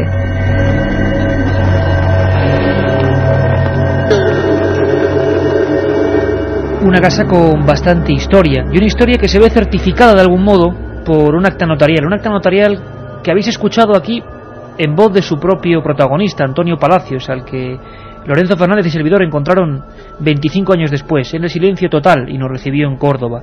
Pero el acta empezaba así. Actas 00462 y 00467 del precintado de la habitación cocina de la vivienda número 5 de la calle Rodríguez Acosta de Belmez de la Moraleda, Jaén. Se realiza acta paralela de control por el letrado Julián Echevarría, con el fin de que el receptáculo permanezca aislado durante los próximos 3 meses, con el suelo separado y dividido por cuadrículas para un óptimo análisis de los resultados y variaciones en el supuesto fenómeno. En Belmez, a 22 de julio de 1973. Un momento histórico porque hasta ese instante ningún fenómeno supuestamente paranormal contaba con ese aval. Podríamos hacer un paréntesis de esta historia, podríamos traeros miles de documentos como han pasado por este programa, pero sobre todo la prensa que ahora ha vuelto a llevar a Belmez en sus portadas, hacía mucho tiempo. Tanto tiempo como cuando Antonio Casado, excepcional reportero del periódico Pueblo, escribía el 14 de febrero del 72 la siguiente portada. Las extrañas apariciones de rostros en el suelo de una humilde cocina rural siguen llenando de perplejidad a los miles y miles de personas que ya han tenido la ocasión de visitar Belmez de la Moraleda. Tenemos novedad, pero una novedad capaz de estremecer al más escéptico. Confieso que yo lo era, pero he dejado de serlo al pasar una noche encerrado en la cocina donde aparecen las caras, y sobre todo al escuchar la cinta magnetofónica grabada allí mismo por el parapsicólogo Germán de Argumosa. Un equipo investigador especialmente formado por el diario Pueblo ha pasado el último fin de semana en Belmez de la Moraleda. Hay una clara percepción en esa grabación que recuerda la angustia de un moribundo. Hay una respiración jadeante, de angustia, como de alguien que se arrastra malherido. Hay un grito cortante, como el filo de una cuchilla, y que, personalmente, me parece femenino. Hay interminables sollozos infantiles. La otra realidad. Milenio 3. En la cadena SER.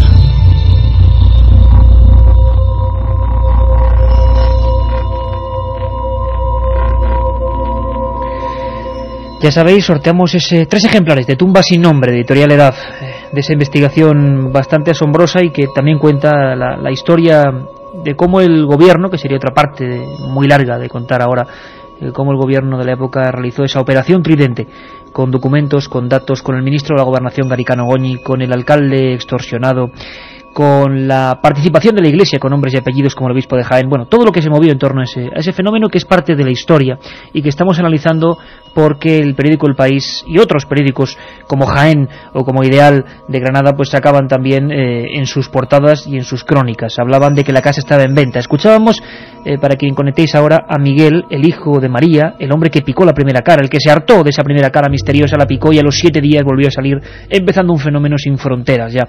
Bueno, pues Miguel nos contaba que recientemente había visto otras nuevas caras. La casa está cerrada, ya casi no hay visitantes, o muy pocos, muy esporádicos. Seguro que después del programa va a volver a verlos, pero a veces esto para la familia, muchos piensan que es un beneficio, a veces es más una molestia. Y decía que aparecía una cara parecida a la Virgen de la Cabeza, lugar donde esa investigación también tenía ciertos aires de familiaridad por lo allí sucedido. A Ricard Bru, que es uno de nuestros compañeros que está hoy en esta mesa de redacción, no le extrañaba lo de la Virgen de la Cabeza. Ricard, ¿sigues ahí? Claro, ¿cómo me iba a perder este programa, Iker? ¿Cómo me lo iba a perder? Oye, Ricardo, ¿qué crees que puede ocurrir con a partir de ahora, a partir de este momento, con el fenómeno? ¿Tú crees que está muy clara la vinculación que nos has comentado con la Virgen de la Cabeza? ¿Crees que puede haber hallazgos, o que si tú prosigues tu investigación, puede haber hallazgos en Andújar que condicionen el fenómeno de las caras? Yo estoy convencido, ya hice esa investigación, pero entiendo que tú eres un periodista y entiendo que en tu programa no hay censura, ¿no? No, ¿cómo va a haber censura? Pues entonces, si me permites, yo lanzo unas preguntas y verás cómo me entiendes en un momento. Está, supongo, escuchándome mi amigo Pedro Morós, ¿no? Efectivamente. ¿Es verdad o no, Pedro, que después de yo ir a la televisión y de investigar, hubo un intento por parte del SEIP, con el cual colaboro porque eres amigo mío, ¿no? Por supuesto. ¿Y se me censuró el asistir? Sí, así es. Es verdad que cuando salió el fenómeno de las caras a nivel público después del libro de Iker Jiménez, excelente, no te hago la pelota, Iker. Es verdad que el investigador que dio paso a todo esto, es decir, el que encendió la llama, no me pongo más mérito y en eso estás de acuerdo, Iker. Soy el único que no ha sido entrevistado en ningún programa que se haya hecho respecto a las caras de Belmez. Es verdad. Y sabéis que tengo prohibido seguir... Bueno, pero en Milenio sí has estado, claro. Sí, pero yo estoy hablándote de medios de comunicación... al margen del misterio. Al margen del misterio. Bueno, ¿y por qué? Estoy vetado, señor Iker. Estoy vetado. ¿Pero por qué? ¿Qué has tocado? ¿Has tocado una figura religiosa que quizás es demasiado importante? No solo por eso. Es que yo creo, sinceramente, que si a mí se me dejara acabar la investigación con la colaboración de Pedro Amorós, cosa que él lo sabe, y además lo tengo ahí emplazado. Yo fui vetado en Belmez cuando el señor Pedro Amorós intentó organizar unas jornadas. ¿Es cierto, Pedro? Sí, así es. Lamentablemente, pues así fue, así ocurrió. No puedo ir a Andújar porque, bueno, lo que llegaron a decir de mí no lo voy a reproducir por la radio. Tú hablabas de que en la época del gobierno, en la época franquista, Iker, eso te lo digo a ti, había una cierta censura, ¿no? ¿Y tú crees que se ha repetido en esta ocasión? Hombre, hay una cosa muy clara. Yo hablé contigo en Madrid, me quedaron algunas cosas claras, lo cual me alegro. Pero lo que te tiene muy claro es que yo empiezo la investigación, y la investigación tiene 3 partes. La primera la he hecho, tú la pones en el libro. Las otras 2 no han salido, no la emitió Canal Sur. Eso lo puedo decir, porque claro... Además, yo lo que sí te puedo decir, sí, es que había, lo sé por otros medios audiovisuales, que sí, hubo un escándalo tremendo que también se cifró en audiencia absolutamente histórica, pero yo creo que en el momento, Ricard, sinceramente, en el que se une ya el asunto de la Virgen de la Cabeza, ahí hay una capa de silencio que puedo entender, y entenderme a mí también en este momento, puedo entender que puede ser pues por una fe, una cosa muy sagrada para la gente de Jaén, y que por supuesto lo comprendemos, pero que no se casa bien con la investigación parapsicológica, puede ser. Pero fíjate que el padre prior trinitario estaba totalmente a favor, me dejó entrar en la tumba del capitán Cortés, sabía quién era yo, sabía de mis titulaciones y sabía del rigor de mi ciencia. Bueno, pero yo, Ricard, como no tenemos tampoco mucho tiempo, me gustaría hacer una pregunta muy directa que estoy seguro que le está haciendo un montón de amigos en este momento. Lo que te he dicho es simplemente porque los tiempos de Garicaño Goñi siguen estando. Bueno, sí, no, y además te agradezco que... que todavía hay muchas sombras, ¿no? ¿Tú sabías eso? No. ¿Tú no sabías que yo tenía vedado el asistir a una reunión de parapsicólogos en Belmez? No. Yo en este momento... ¿Y tú sabes que no puedo ir a Andújar? Tampoco. Bien, pues ya lo sabes. Oye, y te agradezco que lo cuentes porque están saliendo muchas cosas, que es como ocurre en Milenio 3, que tienen que seguir cosas a flote constantemente. Y una cosa, Ricardo...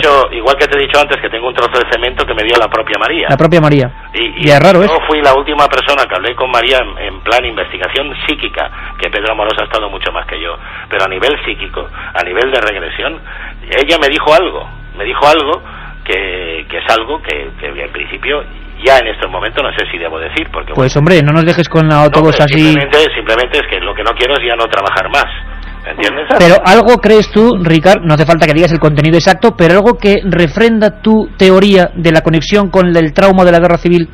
Por supuesto. Por supuesto. Oye, y una cosa, vamos a ver, ¿qué puedes entonces... quedamos de acuerdo en que, según nos dices tú ahora por antena, hay una censura, se te ha censurado una serie de cosas, hombre, pero ¿por qué? ¿Qué puedes descubrir? Tú sabes que el programa segundo después de Las Caras de Belmez, dirección de Canal Sur, no lo dejó emitir, ¿lo sabías? No. Y eso lo sabe Pedro. Sí, así es. Y además estabas tú, Pedro, lo tengo de testigo. Y vino el cronista de Andújar, y sabes que se censuró todo el programa, ¿verdad que no lo sabías? Ahora nos estamos enterando. Para eso está la radio, ¿no? Bien, Ricardo, pero entonces hay una cosa importantísima. Vamos a ver. Y te pido, por favor, concreción en este tema. ¿Qué crees que puede ser algo tan tremendo lo que se descubre en la conexión del Santuario de la Cabeza para que haya esas censuras que tú denuncias de tu manera? Pues, ¿qué puede ser tan fuerte, no? Porque ya en Belmez hemos visto casi de todo, enterramientos, niños sin cráneo. ¿Qué puede ser tan fuerte? Es que ahí no solamente es la fe religiosa, que te digo, el Padre Trinitario, encantado con mi investigación, es que también es la guerra civil, ¿eh? Ya. Es que también es la guerra civil, y habría que hablar de qué pasó y qué hizo, que dejó de hacerse con el capitán Cortés, ¿no? Es decir, sí, por muchos años que ya han pasado, las heridas de esa guerra civil siguen abiertas.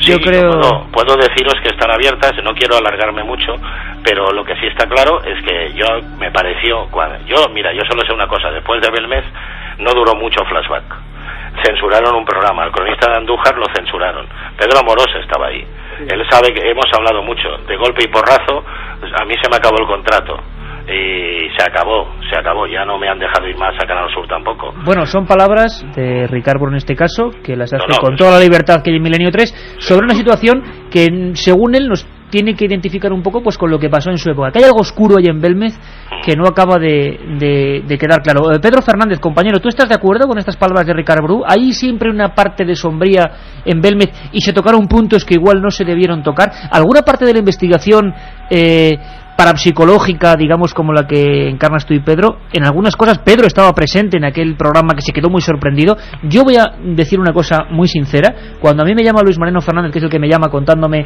la historia que ha pasado en Canal Sur, que yo no puedo, y estás testigo, ¿verdad, Carmen? Yo no me creí nada. Dije, no sé la que habrá liado ahí Ricardo, pero yo creo que, ¿cómo va a ser eso? Primero porque María, es tremendo mérito, porque María no dejaba hipnotizarse y no dejaba que se hicieran ese tipo de experiencias. Entonces se hacen y se va hacia adelante, y cuando empezamos a ver las cosas es sorprendente. Pero Pedro Amorós, Pedro Fernández, perdón, tenéis todavía muchas dudas, por eso has querido tú centrarte más en los hechos objetivos físicos. ¿Esta teoría puede dar un giro a Belmez o lo descartáis? Yo creo que, bueno, en principio todas las teorías, como te he dicho antes, Iker, todas las teorías que se apunten sobre Belmez han de ser expuestas sobre la mesa, han de ser muy preparadas, muy elaboradas, para que de alguna forma, cuando alguien intente vetarnos, pues que no lo consiga y que por lo menos tengamos el apoyo de la sociedad, ¿no? Que a fin de cuentas es la que verdaderamente tiene que opinar sobre las investigaciones que hacemos. Es evidente, y yo confirmo todas las palabras que acaba de decir Ricardo, porque yo también estoy al tanto de lo que ocurrió, tanto Pedro Amorós como yo, que íbamos a estar presentes en esa, participación de investigadores sobre el fenómeno de Belmez, aquí en Belmez de la Moraleda, cuando la CEIP intentó organizar aquello, de alguna forma la presencia de Ricardo molestaba. Sabemos, y como ha dicho Carmen, que las heridas de la guerra civil todavía para algunas personas pues siguen estando presentes. A eso y allí más por las circunstancias tan extrañas que se vivieron, ¿no? Claro, y a eso le unimos el margen eclesiástico, que siempre sabes que ha tenido un papel muy importante en el fenómeno de Belmez, y entonces pues no nos extraña a ninguno, ¿no? Y más si Ricardo pues ha decidido tocar aquellos puntos más conflictivos, sociológicamente hablando y políticamente hablando, que aunque vivamos en un país democrático, siempre hay los que se mueven, y que se mueven desde altares, digamos, elevados, a los que no tenemos acceso, pero sabemos que tienen poder para esto y para mucho más. Bueno, yo ahora os pediría, amigos, muchas gracias, estamos terminando ya, esta mesa de redacción puede ser solamente una, os pediría a los tres que me gustaría dejar, por ejemplo, si os parece, unas semanas porque me está viendo una cantidad de escritos y de llamadas ahora mismo impresionantes. Yo creo que se van a mover cosas, que van a a pasar cosas y me gustaría mucho, si os parece, a la vuelta del verano o en pleno verano, como os pillemos por ahí, volver a ver qué ha ocurrido en este tiempo. Pero tenemos muchísimas preguntas en el 7640 que estoy seguro que quieren hablar con Ricardo y con ambos Pedros. Carmen. Pues un amigo nos dice, ya salió la Virgen, si sigue por ahí se desvirtuará la historia de la casa, ya la veo transformada en santuario, no dejéis que pase eso, por favor. ¿Puede haber peligro de esto? No sé a quién lo preguntas, pero bueno. A cualquiera de los tres. Nos lo ha escrito un amigo y os lo ponía en el aire. Yo pienso que no, yo pienso que eso está fuera Es decir, cuidado, Pedro, porque es interesante también, ¿el componente religioso puede aparecer y puede deformarse un poco quizá la historia? Bueno, el componente religioso siempre está presente en la Casa de las Caras. Fijaos el rostro de la Faz, ese parecido con el rostro que existe en la Santa Faz de Jaén, vamos, concretamente, siempre ha estado ahí de alguna forma. Pienso yo que lo de la Virgen de la Cabeza es posible que si aparece, bueno, pues quede como una figura más, como decía Miguel hace un rato, ¿no? Pero vamos, no creo que se creen las romerías de antes, y evidentemente creo que iba a formar parte. Pero también, Pedro, hay otra cosa. A lo único que a mí se me dijo más es que yo dije que la talla que hay en la Virgen de la Cabeza, donde hay la romería, esa no es la original. Ahí se inicia el follón, porque mucha gente no sabía que la talla que está expuesta en el santuario no es la original. La auténtica, sí. Claro. Sí, además esa talla no se tiene muy bien conocimiento de dónde puede estar. Hay un testimonio que dice muchos que pero uno de los testimonios escritos que dice que ven a un guardia civil acompañado Guardia Civil Porras, y con el capitán Cortés, que van con algo envuelto en una manta debajo del brazo, que se cree que es la Virgen y que lo entierran en algún lado. Y además muy cerquita de esa casa Colomera. Iker, el segundo programa que se vetó es la regresión que yo hice a Mis Sensibles 5, donde decían exactamente eso. Eso, ¿no? Eso. Katia Rocha, compañera. Buenas noches. Buenas noches. ¿Qué nos pregunta la gente? Imagino que todo tipo de preguntas, ¿no? Bueno, pues primero Emilio Sevilla le quiere hacer una pregunta a Ricard Bru. Dice que es un fenómeno mental, ¿cómo explica la psicofonía? Bueno, es que, a ver, el fenómeno de la psicofonía también es un fenómeno mental. Es que todo está en la mente. Si no hay mente, no hay interacción. Es un fenómeno que cualquier parapsicólogo no dudará. Además, es un fenómeno inteligente. Ahí tenemos a un experto mayor que yo, que es Pedro Amorós. Quizá él debería concluir. ¿Estás de acuerdo, Pedro? Bueno, para mí, desde el punto de vista... Aunque estamos siempre hablando de hipótesis, ¿no? Claro, desde el punto de vista hipotético, la psicofonía, evidentemente, tiene su concepto psicofonía, ¿no? Para mí me han dado, porque las voces paranormales tendrían que tener un origen paranormal. La inducción psíquica siempre es importante, no es definitiva para la formación de voces, como hemos podido comprobar, pero que la inducción psíquica de los presentes, de los propios experimentadores, siempre produce un aporte indudable para la transformación energético-sonora y la producción de las voces psicofónicas, que vuelvo a decir que no es indispensable que exista, pero que sí que la produce. Irra y Ángel Socuella nos dicen que la casa ellos querrían que se la dieran al ayuntamiento, porque ya que ellos no van mucho, a ver si las ponen, que ellos también quieren ir a verla. Pedro Fernández, ¿sería quizá la ventaja o lo que todos vemos más claro? Yo por mi parte lo dije en su día, yo no sé si ahí se he metido la pata, no he metido la pata, porque aquí actuamos, es decir, yo dije, hombre, si se hace una cosa en plan museo, pues imagino que todos los investigadores colaboraremos con nuestros trabajos, porque será algo que queda ahí. ¿Crees tú que es lo más lógico o lo que más puede preservar el fenómeno en buen estado? Sería lo necesario, porque desgraciadamente el dinero sabes que lo echa todo a perder.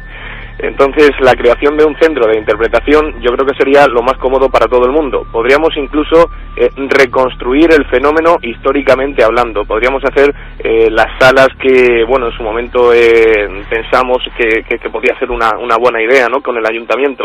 Hacer unas salas donde tengamos una exposición. El propio Manolo Gómez Ruiz se ofreció a donar todas sus fotografías sobre el fenómeno de Belmez, que sabemos que tiene un gran archivo.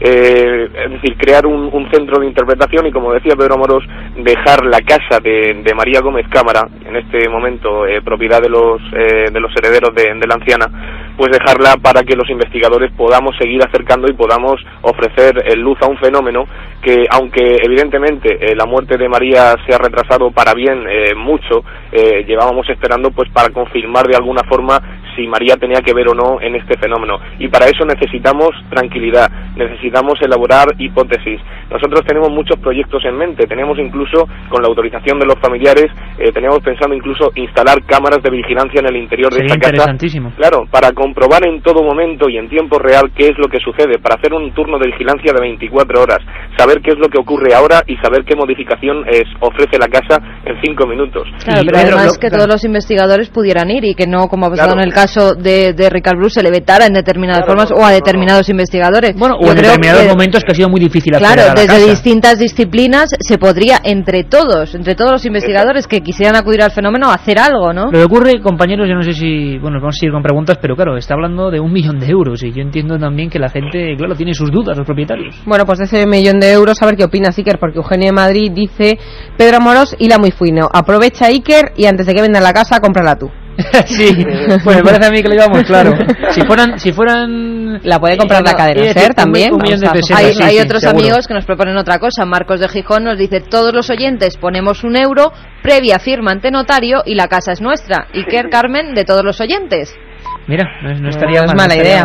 Bueno, Óscar de Madrid dice que si puede ser que las caras, al estar relacionadas con la no aparición todavía de la imagen de la Virgen o no, pues ahora que se van a empezar a difuminar y si la Virgen no aparece, que se va a ser el fin de las caras. Oye, Óscar es que ya tiene su teoría. Ricard, claro, imagino que la Virgen puede llegar a aparecer algún día, ¿tú crees?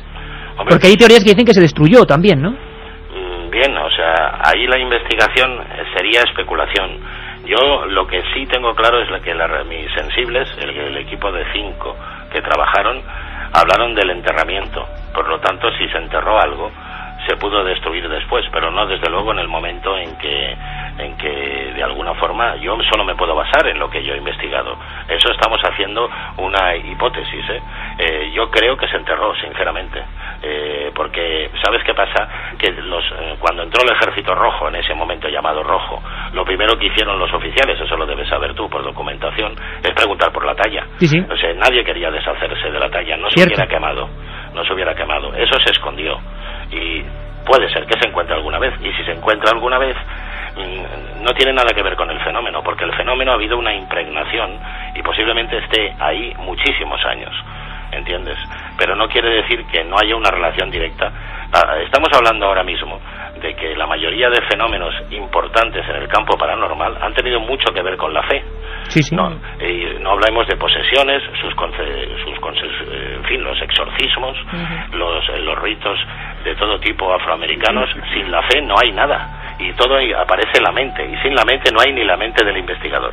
Y no olvidemos, Ricard, eso que decíamos antes, fe, apareció debajo de la primera cara, ¿eh? Por supuesto, pero el Garicano Goñi sigue estando ahí. El señor Ricard Bru es un afán terrible maldito que no puede investigar nada. Pues bueno, pues no investigo. Ricardo, pues lo que te puedo decir es que seguiremos contando historias de Belmez, si os parece. Me gustaría... Quedan muchas, lo sabemos, y no queremos contarlas todas ahí, porque yo creo que van a pasar cosas. Fijaos, cuando ocurrió lo de la investigación de Flashback y la investigación nuestra después en archivos de tumbas sin nombre, me dio la impresión, y lo dije en su día, o sea, no es una boutada que suelto ahora, es un poco que iba a pasar algo. Desde luego no pensaba en la muerte de María, pobrecilla, ¿no? Que además la estuvimos viendo hasta hace muy poco tiempo, ¿no? Pero algo iba a ocurrir, y yo creo, no sé, esa contraportada del país, ese interés que está de nuevo ahí latente, lo que decía Miguel esta noche, no sé, creo que va a pasar algo, y yo, Pedro Amorós, Ricard Bru y Pedro Fernández, queridos amigos, me gustaría volver a contar con vosotros, porque tengo ese presentimiento. Un abrazo muy fuerte y gracias por hacer, pues así de vital, esta mesa redonda, esta mesa abierta, mesa de redacción de Milenio 3. Un abrazo muy fuerte, amigos. Muchas gracias. Un abrazo. Un beso a todos. La otra realidad. Milenio 3. En la SER. Pues cambiamos el tercio, queridos amigos, como diría Manolo Molés. Recordamos 23, porque apenas lo hemos publicitado en esta ocasión. Es un sitio más reducido, pero creo que van a ampliar salas por debajo. Es el Castillo de Santa Cruz, en Oleiro, si no recuerdo mal, Coruña. Allí estaremos. Información, por favor, amigos, en Radio Coruña. Igual luego Katia nos puede dar algún teléfono, alguna dirección mail de Radio Coruña. Allí estaremos el viernes 23, con un montón de misterios gallegos. Y una vez más, cara a cara, no de Belmez, cara a cara con vosotros.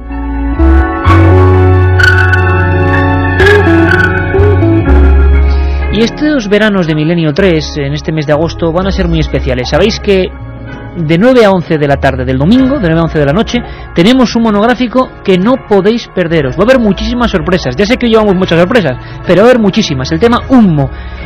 el increíble mito real de los extraterrestres infiltrados en España, el mito fraudulento, una manipulación mental. Ocurrió en Madrid, ocurrió aquí. Hubo crímenes, hubo cartas de extraterrestres supuestamente infiltrados, hubo policías, hubo personajes como Buro Vallejo, hubo contactados, hubo huellas falsas, hubo 30 años de misterio, humo. Ni más ni menos, el domingo, de 9 a 11, aquí en Milenio 3 en la SER.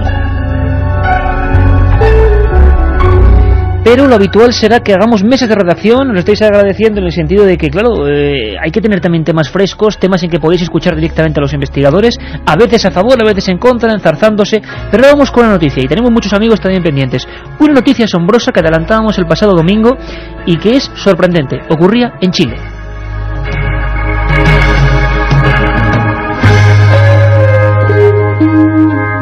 El pasado 3 de julio, Juan Roberto Acuña Pereira fue atacado por dos seres voladores de aspecto muy extraño que le hicieron grandes heridas y hematomas en sus brazos, pecho y piernas.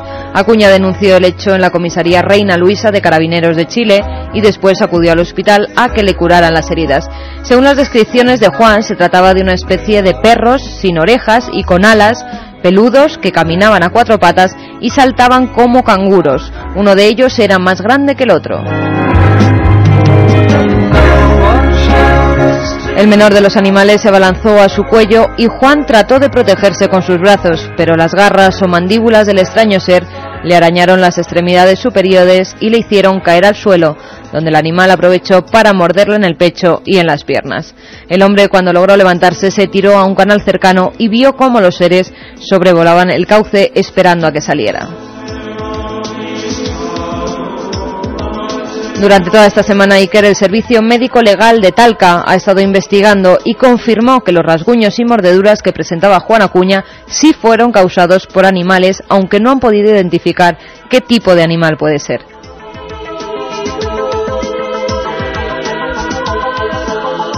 Además, la descripción que dio Juan coincide con la que unos días antes había dado un vecino de Parral, que aseguraba que había observado cómo dos seres que se parecían a perros y estaban dotados de alas habían matado a una docena de gallinas. También en otro corral cercano, 14 corderos también aparecieron muertos y desangrados. Por su parte, el fiscal de la localidad, Ricardo Encina, señaló que las lesiones fueron constatadas, pero que no se pudo precisar qué las había provocado, y añadió que lo que sí que puedo constatar es que no es un ataque de una persona, porque no son heridas cortantes y tampoco presenta golpes. También en la localidad de Curicó, un trabajador de la empresa frutícola Copefrut aseguró haber sido atacado por dos extraños seres que primero apoyaron sus patas en el suelo y más tarde comenzaron a volar. A la mañana siguiente se tomaron fotografías del lugar donde habían sido vistos y se puede ver la huella de 3 garras. Bueno, estaríamos hablando, queridos amigos, de criptozoología o de animales de origen desconocido. Un misterio que siempre ha rodeado la historia de Milenio 3. Volveremos a tocar el asunto, pero sabéis que aquí siempre hablamos con los más prestigiosos científicos de los de verdad. Por ejemplo, de los del CSIC, de los que están en plena directiva del Museo de Ciencias Naturales de Madrid. Creo que una auténtica cúpula del conocimiento, de la zoología, de la naturaleza, el Museo de Ciencias Naturales, aquel que recorríamos, ¿te acuerdas, Carmen? Por los pasadizos, abriendo los archivos antiguos. Bueno, tuviste hace poco hasta un tilacino allí, ¿no? Sí, hasta un lobo marsupial. Sí. Y es que yo creo que en los entresijos del museo, los grandes sótanos. Sí, en los sótanos esos tienen cosas realmente alucinantes, Iker. Hasta Óscar Soriano me llegó a enseñar lo que decían un cuerno de unicornio. Pues sí, parecía una especie que luego, claro, no lo era. Era un cuerno de narval, un cuerno de narval, que nos contaba Marrey que era un cuerno que estaba cotizadísimo porque se pensaba que era afrodisíaco en su época. Bueno, es que desde el siglo XVIII hay animales alucinantes en el Museo de Ciencias. Y muchas veces nos preguntáis por animales misteriosos. Tenemos que hacerlo con los mejores, con los más serios. Óscar Soriano, el doctor Óscar Soriano, del Museo de Ciencias Naturales de Madrid, nos habla de qué podría ser. ¿Os parece increíble, verdad? Antonio Bravo y Geray Martínez en la nave del misterio, que me dicen, vamos a ver, Iker, hemos oído de todo en este programa, pero perros con alas que atacan. Bueno, pues escuchad al doctor del Museo de Ciencias Naturales de Madrid, doctor Óscar Soriano, porque nos dice qué animal podría ser. Existen unos murciélagos que son los más grandes que se han descrito, que se llaman zorros voladores. Llegan a medir de envergadura, o sea, de punta a punta de las alas hasta más de 1 metro. pero casualmente la distribución de estos animales no es americana. Aparecen o se han citado en África, en el sudeste asiático y en Australia, donde están los más grandes, y son de un aspecto parecido a un perro, a un zorro, y con alas de murciélago y de un tamaño, ya digo, bastante respetable. Y con ella seguimos investigando con vosotros. 7640, palabra milenio. Muchas más preguntas también. ¿Qué pueden ser estos animales? ¿Os imagináis un encuentro cara a cara con estas criaturas que pueden ser de nuestra zoología? Y es que es lo de siempre. Conocemos tan poco de nuestro entorno.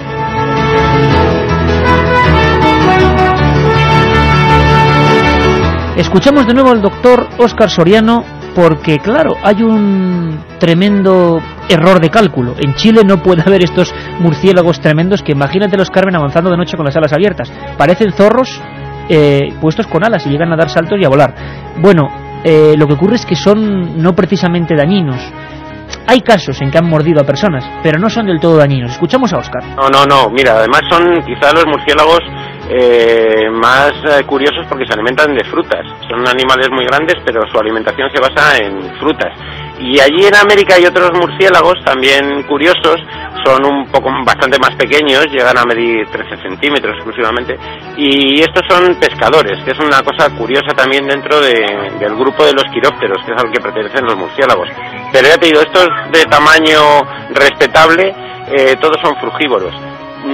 Se han dado casos en Australia de algunas mordeduras, sobre todo en investigadores que los manipulaban pues para marcarlos o para tomar alguna muestra en algún estudio que estaban haciendo, y su mordedura, lo grave que tiene es que suele transmitir un virus que se llama virus Hendra, pero ya te digo, para que lo sepas, sí ha habido casos de mordeduras, pero ya te digo, en Australia.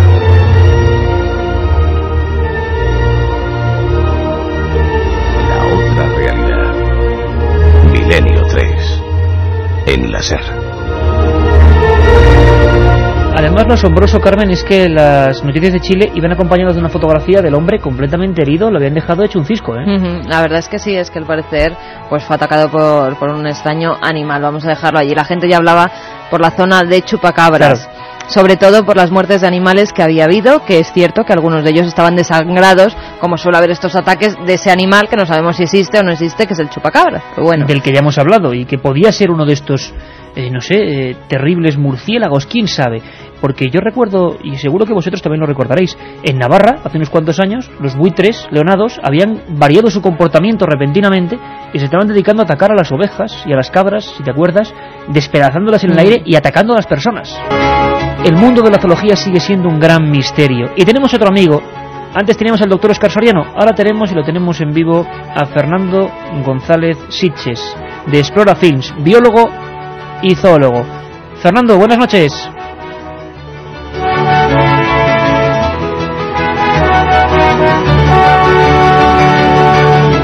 Parece que tenemos algún pequeño problemilla, vamos a ver si nos escucha ahora. Fernando, buenas noches. Buenas noches, ¿cómo estás, Iker?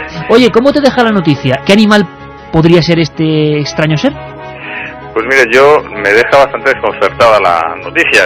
Yo he recorrido el desierto chileno, desde el norte, saliendo por Atacama, introduciéndome en el desierto de Chile, y la verdad es que no veo la posibilidad de que sean ningún tipo, desde luego, zorros voladores, que sería lo que más se ajustaría a la descripción que hace este hombre, pues es prácticamente imposible. Los zorros voladores viven en zonas de selva, y en Chile, pues bueno, todavía que me dijeran en la zona de los notofagus, de los bosques que hay hacia el sur, que serían unos bosques mucho más fríos, pues ya sería raro, pero en una zona desértica muy difícil. Lo que sí podría ser por la forma en que se produce el ataque y las marcas que tienen, yo me inclinaría más a pensar que a lo mejor se metió. Yo no sé si fue por tú sabes si fue por la mañana, por la tarde, por la noche. ¿Cuándo fue el ataque? Hacia la noche. Porque hacia la noche también es desconcertante. Eso sí que ayuda a que él pueda tener confusiones, pero a mí me suena más a un ataque de aves, de algún tipo de ave, que te metas en su zona de cría, como suele pasar. O sea, los que hayan estado por la zona de la tundra y se hayan metido en zona de crías de charranes o de algunas otras aves, habrán sufrido sus ataques, que es una cosa bastante, que parecen animalillos indefensos, pero cuando un ave con un pico afilado quiere de verdad defender su nido, es realmente terrible. Y si además es un ave esteparia o de desierto, que se pueda, no sé cuál de ellas, porque realmente es que en la zona no se me ocurre ninguna, pero que hubiera producido un ataque de la pareja de aves para defender el nido y que con garras y picos le hubieran hecho arañazos, en ningún caso hasta el punto de ser peligroso para la vida del hombre. Pues es lo que más se me ocurre que encaja, pero desde luego lo que está claro es que es una cosa muy rara. Es muy raro que en el desierto chileno alguien sufra un ataque como este. O sea, habría que investigar mucho, habría que buscar huellas, habría que ver ese estudio forense para ver cómo son las marcas, porque lo que sí que está claro es que perros voladores como tal, lo más que se puede parecer, como bien decía Óscar, es un tipo de murciélago, los zorros voladores, y allí no tienen nada. Son de una envergadura importante, ¿no, Fernando? Y que igual en plena oscuridad podrían generar algún tipo de... Son muy grandes, pero son totalmente inofensivos. O sea, el vampiro, que es el único que realmente puede causar más a las personas, y no porque estamos acostumbrados también a pensar en vampiro un poco con el refresco del tema, pero lo que sí que tienen terribles vampiros, y de hecho bien lo supieron los expedicionarios conquistadores españoles, que sufrieron algunas sangrías importantes, incluso perdieron alguna batalla en el Darién, en el Bajo Panamá, en las selvas, porque cuando tú te duermes, estos vampiros son muy chiquititos, son de un palmo, son muy parecidos a los que tenemos volando en el cielo español, se te posan encima y tienen, casi ni los notas, son muy sigilosos, y con la lengua te hacen una pequeña incisión, un corte con los colmillos, y la lengua tiene una anestesia y un anticoagulante, y te van lamiendo la herida, y la herida no para de sangrar, y cuando es un grupo entero de vampiros el que se te posa encima, te pueden llegar a desangrar, y además son terribles transmisores de enfermedades como la rabia. Lo que en ningún caso un zorro volador, que es un animal con una envergadura de más de 1 metro, estos animales comen frutas, no, en ningún caso te atacarían. O sea, este hombre la ha tenido que atacar, de ser un ataque, él, lógicamente, si te atacan 2 animales o más por la noche, y además es una persona que no tiene muy claro, no sé el nivel cultural que tendría, pero es normal que pueda pensar en cualquier tipo de monstruo híbrido. Claro. Pero lo que sí que está claro es que, una de dos, o fuera un grupo de perros, que puede ser, eso es otra explicación, o de algún tipo de cánido, y que puedan saltar como te puede saltar un perro, pero no es el tipo de herida la que muestra. Si un grupo de perros ataca, está muy claro cómo es la mordida, y además ahí sí que corren mucho peligro. Claro, la sensación que daban las heridas es que eran como un tubito, como una succión, ¿no? Claro, si lo que tiene son incisiones, eso me vuelve a llevar a pensar que puedan ser garras y picos de aves, pero no de mamíferos voladores. ¿Cuál sería el ave, Fernando, hablo a nivel global, a nivel planetario, que puede provocar más problemas para el ser humano en un momento de ataque? No, hombre, hay aves, las aves tendemos a pensar que son inofensivas, y nos equivocamos de lado a lado. Pues mira, yo en el extremo opuesto del mundo estuve rodando en los montes Sipipami en Australia, que son unas selvas jurásicas maravillosas, de las más antiguas del mundo, y allí uno de mis objetivos de rodaje eran los casuarios, y me decían, los casuarios son estos grandes avestruces, un tipo de avestruz que tiene así como una especie de casquete, que recuerda mucho la cara a un dinosaurio, y te avisaban los guardas del parque que tuviéramos mucho cuidado, porque estos animales, si se ven acorralados o se asustan, con las garras, tienen una pata muy poderosa como un avestruz, y con las garras te pueden eviscerar, te pueden sacar lo que es el estómago, vamos, de un solo zarpazo. O sea, un animal que te puede matar claramente. Y de hecho nosotros al final conseguimos rodarlos atrayéndoles, haciendo el sonido de los pollitos, y la gente, el guarda que venía con nosotros, llevaba muertos pollos, se los tiraba, y los casuarios venían y se los tragaban de un solo bocado. O sea, son entre un ave y un dinosaurio. Si somos capaces de hacer la abstracción visual, hay muy poca diferencia, y de hecho ahora se están empezando a ver que cierto grupo de dinosaurios tenían plumas, ¿no? Son, digamos, el paso siguiente a los dinosaurios. Tienen ese aspecto. Tú coges un casuario y desde luego te aseguro que la cabeza se parece mucho al tipo de dinosaurio como puede ser la cabeza de un velociraptor, una cosa por el estilo, ¿no?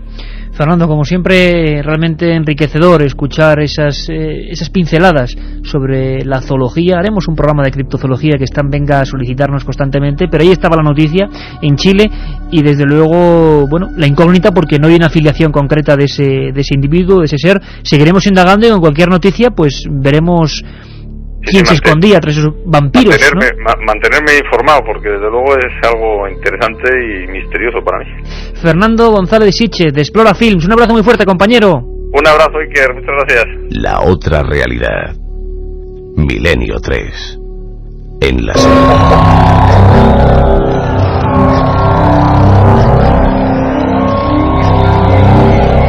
Mensajes que nos están llegando al 7640, palabra clave milenio, espacio y lo que vosotros queráis. En este caso, pues la gente Iker está opinando sobre estos animales tan extraños. Ya sabéis que esta noche sorteamos 3 libros de tumbas sin nombres de la editorial EDAF. Alberto desde Barcelona nos dice: si le arañaron en los brazos fueron murciélagos por la falta de dientes como para desangrar el cuello, ya que le atacaron, se lanzaron al cuello. Inma de Salamanca: ¿y cómo han llegado esos murciélagos gigantes hasta Chile? Pues eso no nos han podido dar la explicación tampoco. Misterio. Fran nos dice: estos seres estoy seguro de que eran zorros voladores. Un amigo nos dice: ¿podrían ser los legendarios tibicenas canarios? Tibicenas canarios, que nos lo cuente José Gregorio González, seguro que algún animal mítico de esa tierra que tanto queremos. Nela nos dice: hola amigos, si es una mutación del zorro volador, ¿por qué no buscar alimento nuevo? Es lo que hacen los animales a falta de su alimento habitual. Cambios constantes, como hablábamos de los buitres. Pero ahora, Carmen, va muy rápidamente porque hay una noticia de largo alcance. No se ha hablado mucho de ella, es prácticamente un secreto a voces. Ha pasado en Cataluña, tiene que ver con... Bueno, mejor que nos introduzca en esa historia nuestro compañero Carlos Barroso. El enigma de los dibujos en los sembrados de Inglaterra continúa ampliando fronteras. El último caso lo encontramos en nuestro propio país. En un paraje catalán, hace escasos días, ha sido fotografiado un pictograma elaborado muy similar a los que saltaron a la fama hace 20 años en el Reino Unido. De nuevo la sensación de estar ante un gran misterio o ante una extraordinaria broma ha recorrido toda la región a gran velocidad. ¿Qué ha ocurrido realmente en Castellfollit?